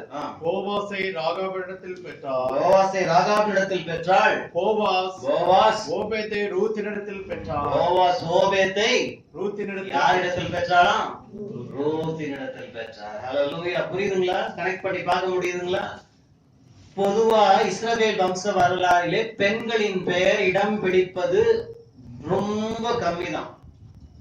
இங்க ராகாவின் பெயரும் மென்ஷன் பண்ணப்பட்டிருக்கு. அவளும் ஒரு புறஜாதியான பெண்மணி. ரூத்தின் பெயரும் மென்ஷன் பண்ணப்பட்டிருக்கு. கவனிங்க, நமக்கு ராகாவை பத்தி இப்ப பார்க்க நேரம் இல்ல. அவ யாருன்னு உங்களுக்கு தெரிஞ்சிருக்கணும் இல்லைங்களா? ரூத் யார்? இவளும் ஒரு இஸ்ரவேல் பெண்மணி அல்ல. ஆனால் ஆண்கள் மாத்திரமே ஜனன வரலாறு ஜீனியாலஜி பட்டியல்ல வரும் இடத்துல இவள் பெயரும் வந்தது. இன்னைக்கு நம்ம மத்தேயு 1:5 வாசிக்கும் போது ரூத்தின் பெயர் இருக்குது. Eternal excellency, joy of many generations. வரப்போகிற தலைமுறை எல்லாம் ரூத்தை புகழ்ந்துச்சா இல்லையா? யோசிச்சு பாருங்க. இந்த ரூத் இல்லனா ஓபேத் இல்ல, ஓபேத் இல்லனா ஈசா இல்ல, ஈசா இல்லனா தாவீது இல்ல. தாவீதின் வம்ச வரலாறில் வந்தவர் தான் நம் ஆண்டவராகிய இயேசு கிறிஸ்து. ஓபேத் ஈசாயை பெற்றான், ஈசாய் தாவீதை பெற்றான். அந்த தாவீதின் குமாரன் தான் நம்ம ஆண்டவராகிய கர்த்தர். அப்போ ஒவ்வொரு தடவையும் தாவீதின் குமாரனேன்னு சொல்லப்படும் பொழுது அங்கே யாருடைய பெயரும் வருதுன்னு சொன்னா ரூத்தின் பெயரும் வருகிறது. இஸ்ரவேல்ல பிறந்த அநேக ஸ்திரீகளுடைய பெயர்லாம் அந்த பட்டியல்ல வரல. எங்கேயோ பிறந்தா, எங்கேயோ வாழ்ந்தா, கர்த்தர் கொண்டு வந்து இணைச்சாரு. இன்னைக்கு வரைக்கும் புகழ்ச்சியா இருக்கிறார். Eternal excellency. மூணாவதாக இன்னொரு விஷயத்தை நாம் பார்க்கலாம் இல்லைங்களா? தாவீதுடைய காரியத்தை பற்றி நாம் பார்க்க போகிறோம். அப்போஸ்தலர் நடவடிக்கையின் புஸ்தகத்துக்கு நேராக வேதாகமத்தை திருப்புங்க. 13ஆம் அதிகாரம். Acts of the Apostles chapter 13 verse 22ஆம் வசனத்தை வாசிங்க. 13ஆம் அதிகாரம் 22. பின்பு அவர் அவனை தள்ளி தாவீதை அவர்களுக்கு ராஜாவாக ஏற்படுத்தி ஈசாயின் குமாரனாகிய தாவீதை என் இருதயத்துக்கு ஏற்றவனாக கண்டேன். தாவீதை என் இருதயத்திற்கு ஏற்றவனாய் கண்டேன். எனக்கு சித்தமானவைகளை எல்லாம் அவன் செய்வான் என்று அவனை குறித்து சாட்சியம் கொடுத்தார். தாவீதை குறித்து எங்க வாசிக்கிறோம் பாத்தீங்களா? ஆதி சபையின் பிரசங்கத்துல வாசிக்கிறோம். அதுவே நமக்கு தெரியப்படுத்துது இட்டர்னல் எக்ஸலன்சி. புகழ்ச்சியாய் தேவன் எப்போ? தாவீதின் காலத்துல இல்ல. தாவீது காலெல்லாம் முடிஞ்சு இயேசுவும் வந்துட்டு போயிட்டாரு. ஆதி சபையில பிரசங்கம் யார் பேர்ல பண்ணப்படுது? தாவீதை குறித்து பேசிக் கொண்டிருக்கிறார்கள். எனக்கு அருமையான தேவனுடைய பிள்ளைகள், அதுதான் ஏன் அவனை குறித்து பேசப்படுது. ஆண்டவர் எப்படி சொல்ற? சவுல் பேர் அங்க மென்ஷனே பண்ணல பாருங்க. அவனை தள்ளின்னு தான் எழுதப்பட்டிருக்கு. நமக்கு தெரியும் யார தள்ளினார் ஆண்டவர். யார தள்ளினாரு? சவுலை தள்ளி தாவீதை ராஜாவாக மாற்றினார். ஏன் சவுலை தள்ளினாரு? ஏன் நாம் ஆண்டவருடைய சொல்படி நடக்கலங்க, சித்தமானவைகள் எல்லாம் செய்யல. தாவீதை ஏன் கர்த்தர் அப்படி மாற்றினார்னா அவர் என்ன சொன்னாரோ கேட்டு செஞ்சாங்க. எனக்கு அருமையானவர்களே, இன்றைக்கு உன்னுடைய வாழ்க்கை எதை பொறுத்து இருக்கு தெரியுங்களா? உன்னுடைய பர்த் அண்ட் வேல்யூ, உன் வாழ்க்கை எதை பொறுத்து இருக்கு தெரியுங்களா? அநேகர் நினைக்கிறாங்க மத்தவங்களுடைய அப்ரூவல், மத்தவங்க என்ன பத்தி என்ன நினைக்கிறாங்க, என்ன பத்தி என்ன சொல்றாங்க, எனக்கு எவ்வளவு லைக்ஸ் வருது, எனக்கு எவ்வளவு ஃபாலோவர்ஸ் இருக்கிறாங்க, எனக்கு எவ்வளவு ஃப்ரெண்ட்ஸ் இருக்கிறாங்க, இத வச்சுதான் இன்னைக்கு வாழ்க்கையை பேஸ் பண்றாங்க. இன்னைக்கு இருக்கிற சொசைட்டி ரொம்ப மோசமா, இந்த ஜெனரேஷன் ரொம்ப பரிதாபமா இருக்கு. போட்டோக்கு லைக் வரலன்னா தற்கொலை பண்ணிக்குதுங்க பிள்ளைங்க. ஆமாங்க, நிறைய பேர் இருக்காங்க அப்படியெல்லாம். அவ்வளவு மோசமாய் போய் கொண்டிருக்கு. ஏன்னா அவங்களுக்கு அக்செப்டன்ஸ் அங்கதான் எதிர்பார்க்கிறாங்க. ஆனா உண்மையான அக்செப்டன்ஸ், உண்மையான அப்ரூவல் எங்க இருந்து அவரிடத்திலிருந்து வர வேண்டும். தாவீதை குறித்து சாட்சி சொல்றாரு பாருங்க. என் தாசனாகிய தாவீது எனக்கு சித்தமானவைகளை எல்லாம் செய்வான். அவனை தான் தேவன் உயர்த்தினார். அவனுக்கு என்ன குவாலிபிகேஷன் இருந்தது? ஒன்றுமே கிடையாது. 89ஆம் சங்கீதத்திலே வேதம் சொல்லுகிறது, கரவலாடுகளுக்கு பின்னால் சென்றவனை, ஆட்டி இடையனாய் இருந்தவனை கர்த்தர் தன் ஜனத்தின் மேல், மந்தையின் மேல் அதிபதியாக கர்த்தர் மாற்றினார். அப்போ இதுல இருந்து ஒண்ணு தெரியுது, உன்னை என்னை நித்திய புகழ்ச்சியாய் மாற்றுவதற்கு உன் பின்னணி முக்கியம் அல்ல, நீ எங்க பிறந்த என்ன படிச்ச என்பது முக்கியம் அல்ல. அவர் சித்தம் செய்ய உன் இருதயத்தை நீ அர்ப்பணித்திருப்பாயானால் உன்னையும் தேவன் அதிபதியாய் தேவன் மாற்ற வல்லவராய் இருக்கிறார். விசுவாசிங்க, உன்னையும் என்னையும் அதிபதியாய் கர்த்தர் மாற்றுவார். கொஞ்சத்தில் நீ உண்மையாய் இருந்தாயானால் உன்னை அநேகத்தின் மேல் தேவன் அதிபதியாய் உயர்த்த வல்லவராய் இருக்கிறார். கொஞ்ச ஆடுகளை பத்திரமாய் பார்த்து கொண்டான். இன்றைக்கு வரைக்கும் பாருங்க, நம்ம தாவீது கோலியாத்தை குறித்து பேசாதவர்களே கிடையாது. ஏன்? உலக மீடியால கூட பாருங்க, இந்த ப்ரோபியல் டேவிட் வர்சஸ் கொலாயத் என்று சொல்லி அதை குறித்து பேசுவாங்க மீடியால கூட, இல்லைங்களா? ஒரு பெரிய சேலஞ்சு குறித்து பேசும்போது லைக் டேவிட் கொலாயத்னு பேசுவாங்க. That is eternal excellency. அவனை குறித்து தலைமுறைகள் பேசுகிறது. காரணம் என்ன? சித்தமானதை செய்தான். நான் சொல்றேன், இந்த உலகத்துல உங்களை என்னை யார் அப்ரிஷியேட் பண்ணனாலும் பரவாயில்ல, யாரும் புகழ்னாலும் பரவாயில்ல, அவர் புகழ்ந்தால் போதும். சொல்ற என் சித்தத்தை எல்லாம் அவன் செய்வான், எனக்கு விருப்பமானவைகள் எல்லாம் செய்வான். உங்களுக்கு ஒண்ணு தெரியுங்களா? சவுலை விட மோசமான பாவங்களை செய்தான் தாவீது. ஆனால் கர்த்தர் தாவீதை மெச்சிக்கொண்டார். காரணம் என்ன தெரியுங்களா? அவன் இருதயம் தேவ சித்தம் செய்ய அர்ப்பணிக்கப்பட்டிருந்தான். அவன் வாழ்க்கையில் நிறைய மிஸ்டேக் இருந்தது, இல்லைன்னு சொல்லல. ஆனால் அவன் இருதயம் கர்த்தர் பக்கமாய் சாய்ந்தது. இந்த முதல் ஆண்டின் முதல் நாளிலே நீ செய்ய வேண்டியதெல்லாம் அந்த அர்ப்பணிப்பு தான். நம்ம நினைக்கிற ஆண்டு ஏதாவது நமக்கு கொண்டு வர இல்லைங்க. இந்த வருடத்தை நீயும் நானும் தேவ சித்தம் செய்து ஆண்டு கொள்ள வேண்டும் என்பதுதான் ஆண்டவருடைய விருப்பம். ஆண்டு கொள்ளுங்கள் தான் சொன்னாரு. வருடத்தை நாம் என்ன செய்ய போகிறோம்? ஆண்டு கொள்ள போகிறோம். எப்படி ஆண்டு கொள்ள போகிறோம்? தேவ சித்தம் நடப்பித்து. ஆண்டவரே, இந்த வருஷத்துல போதும் பாரு, என் இஷ்டப்படி நடந்தது, ஏன் மற்றவங்க சொற்படி நடந்ததெல்லாம் போதும், நான் உன் சித்தத்தின்படி தாவீதை போல நடப்பேன். சம்பவம் எல்லாம் உங்களுக்கு தெரியும். நேரமின்மை நிமித்தமாக நான் அதுக்குள்ள போகல. தாவீது கோலியாத்தை எப்படி மேற்கொண்டான் யோசித்து பாருங்க. ஏன் அவன் அந்த இடத்துக்கு வந்தான் யோசிச்சு பாருங்க. அவங்க அப்பா அனுப்பிச்சாருன்னு அவன் யோசிச்சிருக்கலாம். உண்மையில அவன் அனுப்பிச்சது யாரு? அவங்க அப்பா தான். மலை அடிவாரங்களிலே ஆடுகளை வைத்துக் கொண்டிருந்தவனை அவங்க அப்பா கூப்பிட்டு சொல்றாரு, போ உங்க அண்ணங்காரங்களை என்ன பண்ணு, ஆகாரம் கொண்டு போ. எங்க கொண்டு போ? ஆர்மியில வேலை செய்யறாங்க, மிலிட்டரியில வேலை செய்யற அண்ணமார்களுக்கு கொண்டு போ. முதல்ல ஆட்டி இடையனா இருந்தான், அப்புறம் ஸ்விக்கி பாயா மாறினான்,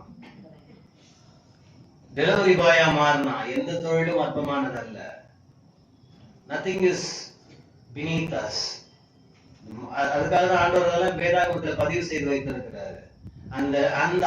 அந்த ஷெப்பர்ட் பாய், அந்த ஸ்விக்கி பாய் தான் நாளைக்கு தேசத்தின் மேல் அதிபதியாய் உட்கார்ந்தான்.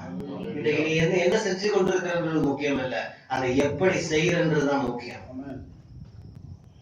கவனிச்சீங்களா? It's not what you do, it's how you do. ஏன் பவுல் சொல்ற, நீங்க எதை செய்தாலும் தேவனுக்கே மகிமை உண்டாகும்படி செய். எப்படி வந்தான்? பின்னால இருந்தவன் எப்படி முன்னால வந்தான்? அப்பா அனுப்புனாரு இல்ல, முன்ன அப்பாதான் அனுப்புனாரு. ஆனா அவனை கர்த்தர் அழகா நடத்தி கொண்டு வந்தார் பாருங்க. 40 நாள் சேலஞ்ச் அங்க போயிட்டு இருக்குது. நீயா நான் பாத்திரலாம். எல்லாரும் ஒளிந்து கொண்டிருக்கிறாங்க, எல்லாரும் மறைந்து கொண்டிருக்கிறாங்க. தாவீதுக்கு மன்னிக்கும் கோலியாத்துக்கு முன்பதாக. ஆனால் தாவீது அங்கே வருகிறான். அவங்களுக்கு டெலிவர் பண்ண வேண்டியது சாப்பாடை கொடுத்துட்டு அவன் சொல்லலாம், இவன் யாரு? இஸ்ரவேலின் தேவனாகிய கர்த்தருடைய சேனையை தூஷிப்பதற்கு விருத்த சேதனம் இல்லாத இவனை நான் வென்று காட்டுவேன் வென்றான்.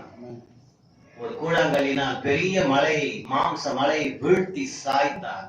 அவனை குறித்து பின்பதாக ஸ்திரீகள் பாடினார்கள், சவுல் கொன்றது 1000, தாவீது கொன்றது 10,000. புகழ்ச்சி, நித்திய புகழ்ச்சி, நித்திய மாட்சிமை. ஏன்? தேவ சித்தத்தை எல்லாம் செய்யலாம். ஒரு நாளிலே அரண்மனையிலே ராஜாவாய் மாறின பின்பு அநேக ஆண்டுகள் கழித்து உட்கார்ந்து கொண்டிருக்கிறான்.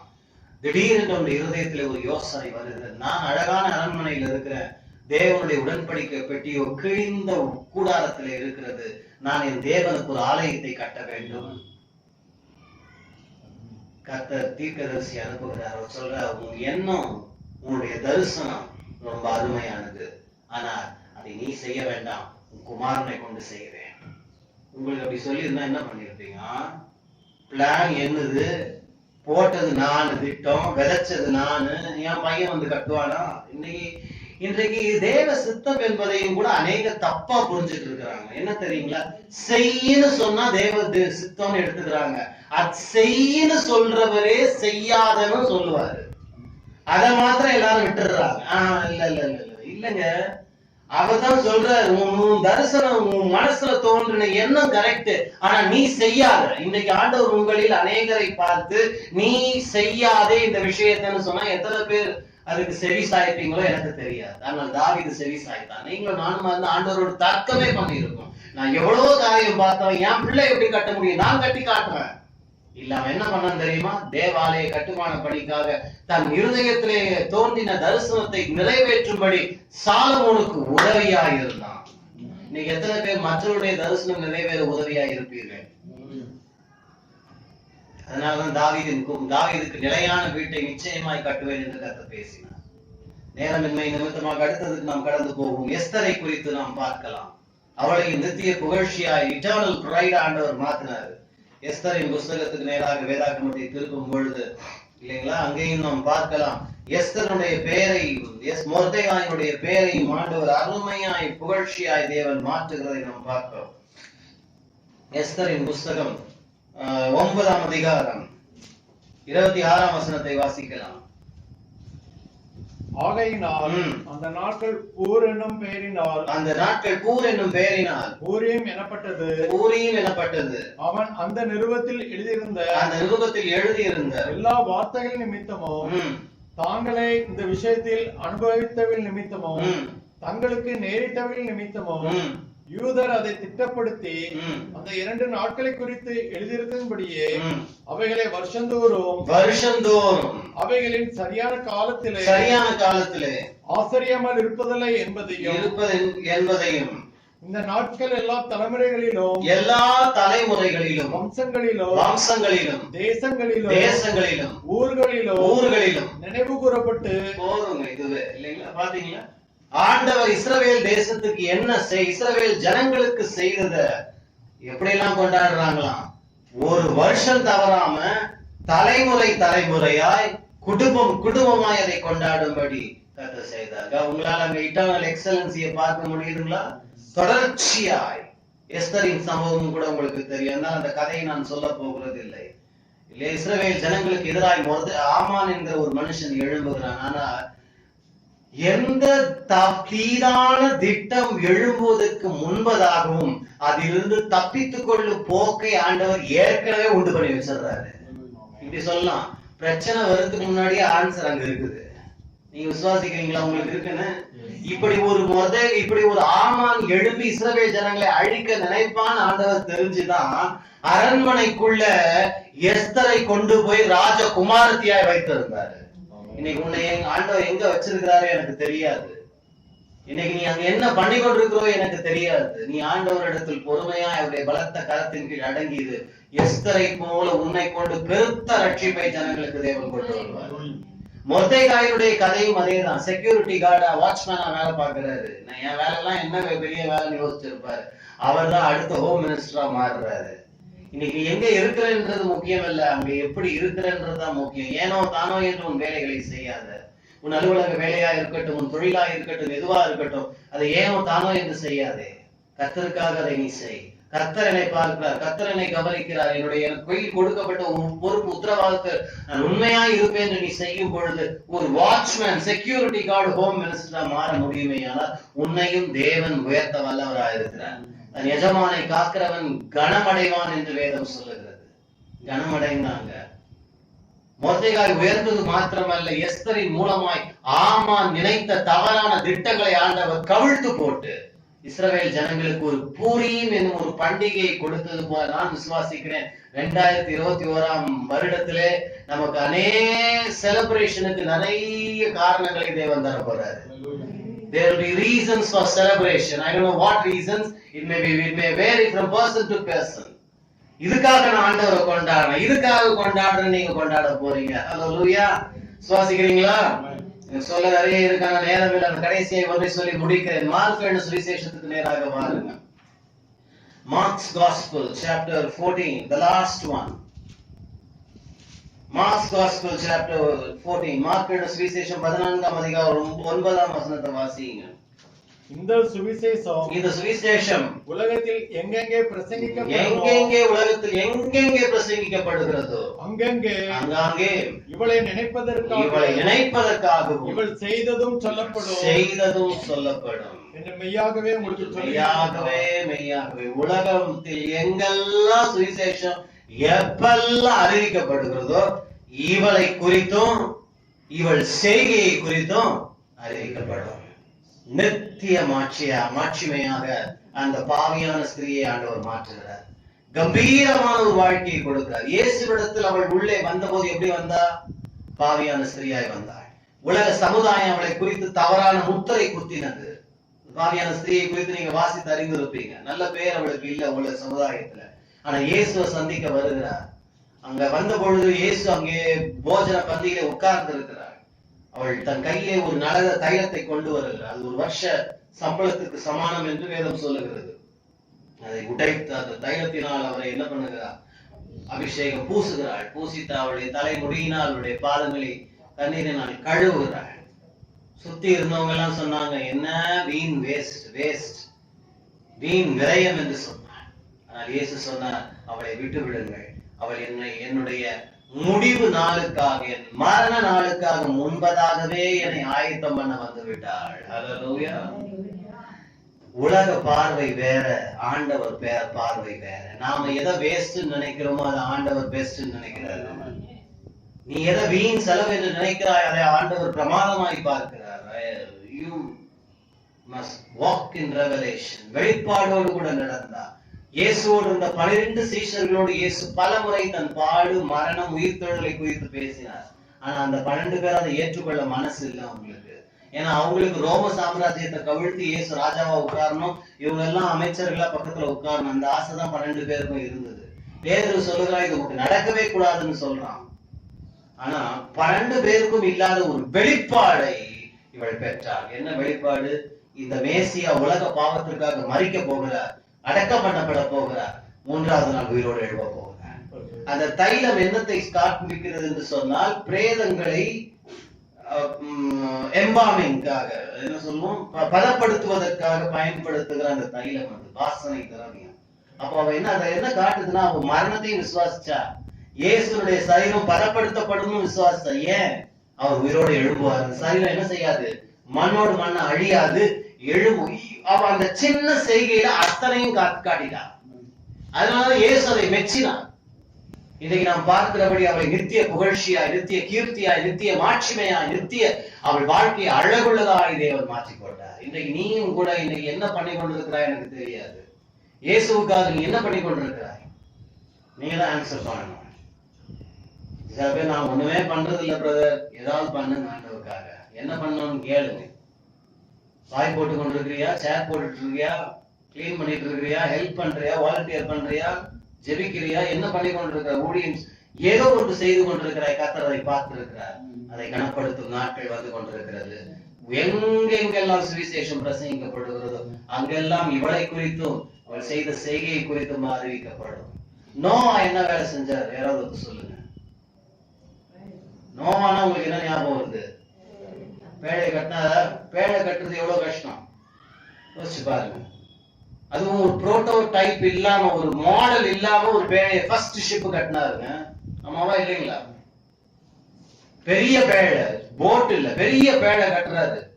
ஆனா நோவை குறித்து எங்கும் பேசப்படும் ஆண்டவர் சொல்லவே இல்லை.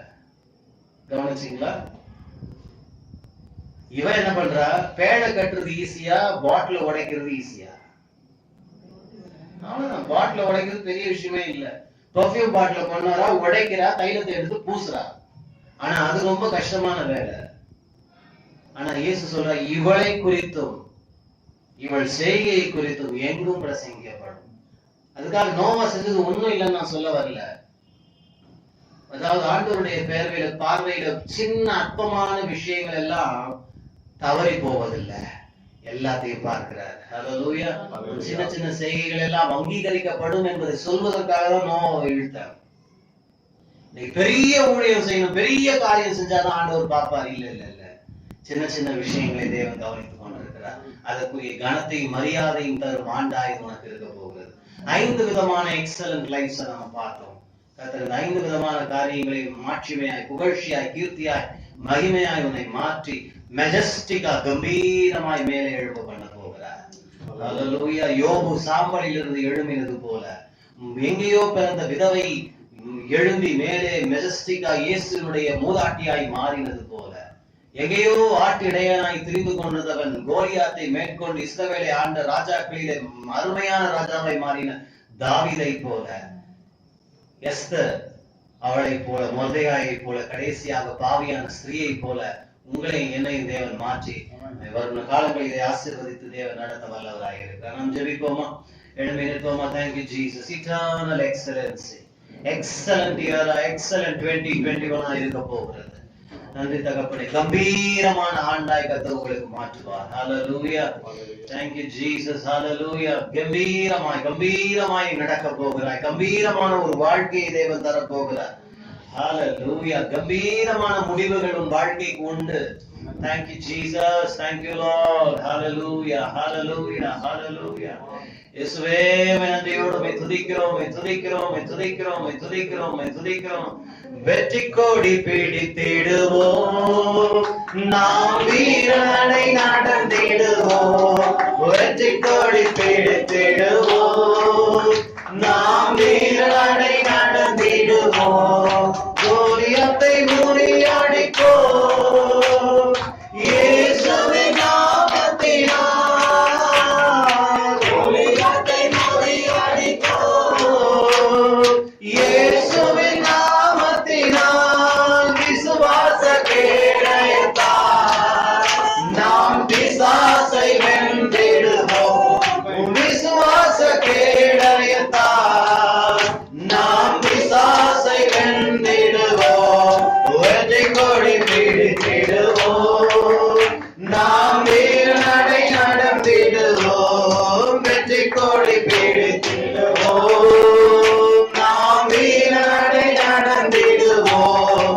வெள்ளம் போல சத்தம் வந்தாரோ, ஆவியாவே கொடி பிடிப்பார். வெள்ளம் போல சத்தம் வந்தாரோ, ஆவியாவே கொடி பிடிப்பார். அஞ்சாதே என் மகனே, நீ அஞ்சாதே என் மகனே.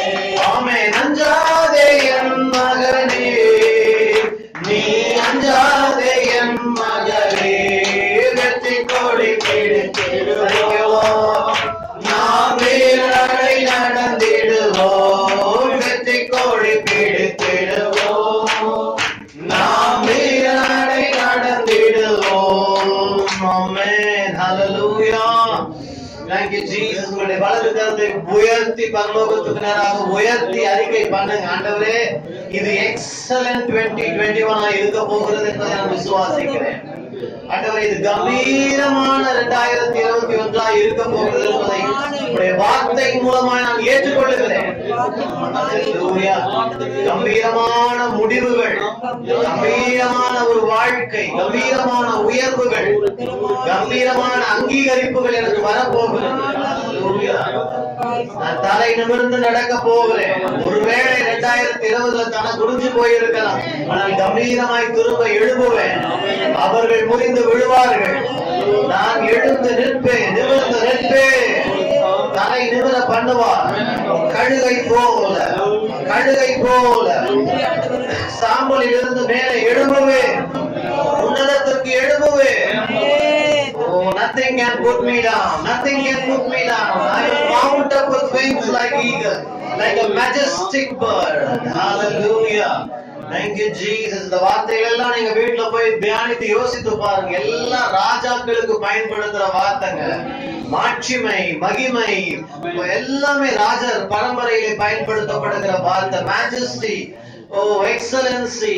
Thank you Jesus. பரலோக பிதாவே, இந்த வார்த்தைகள் உடைய பிள்ளைகளுடைய இருதயத்திலே இரும்பினால் எழுதப்படுவதாக என்று நான் ஜெபிக்கிறேன். பதிவதாக அவருடைய இருதயத்தில் ஆண்டு முழுவதும் ஆண்டவர் ஒவ்வொரு நாளும் நான் ராஜா வீட்டினுடைய பிள்ளை, எனக்கு இயேசு ராஜாவும் ஆசாரியனுமாய் மாற்றி இருக்கிறார் என்று கம்பீரமாய் நடக்க வாழ பிறந்தவன் என்று ஆண்டவரை ஜெயிக்க பிறந்தவன் என்கிற அந்த நினைப்போடு தொடர்ந்து இந்த ஆண்டை எதிர்கொள்ள உதவி செய்கிறார்கள். தகப்பனே, உமக்கு ஸ்தோத்திரம். இந்த வார்த்தையை கேட்ட ஒவ்வொருவரையும் நாமத்தினாலே ஆசீர்வதிக்கிறேன். Thank you Jesus. On the authority of your word and on the anointing that is upon me, I declare this year to be an excellent 2021 in the name of Jesus. இயேசு கிறிஸ்துவின் நாமத்தினாலே 2021 ஆண்டு ஒரு கம்பீரமான ஆண்டாக பிள்ளைகளுக்கு அமைவதாக என்று நான் சொல்லி ஆசீர்வதிக்கிறேன். துதியும் கனத்தை மகிமையும் ஒருவருக்கே நாங்கள் செலுத்துகிறோம். எங்கள் ஆண்டவர் இயேசு கிறிஸ்துவின் நாமத்தில் ஜெபிக்கிறோம் பிதாவே. ஆமென். நம்முடைய கர்த்தராகிய இயேசு கிறிஸ்துவின் கிருபையும் பிதாவாகிய தேவனுடைய அன்பும் பரிசுத்த ஆவியானவருடைய அந்யோன்ய ஐக்கியம் நம் அனைவரோடும் கர்த்தருடைய வருகை மட்டும் நிலைத்திருந்து காப்பதாக. ஆமென். ஆமென். கர்த்தர் உங்களை ஆசீர்வதிப்பாராக. God bless you and wish you all blessed new year.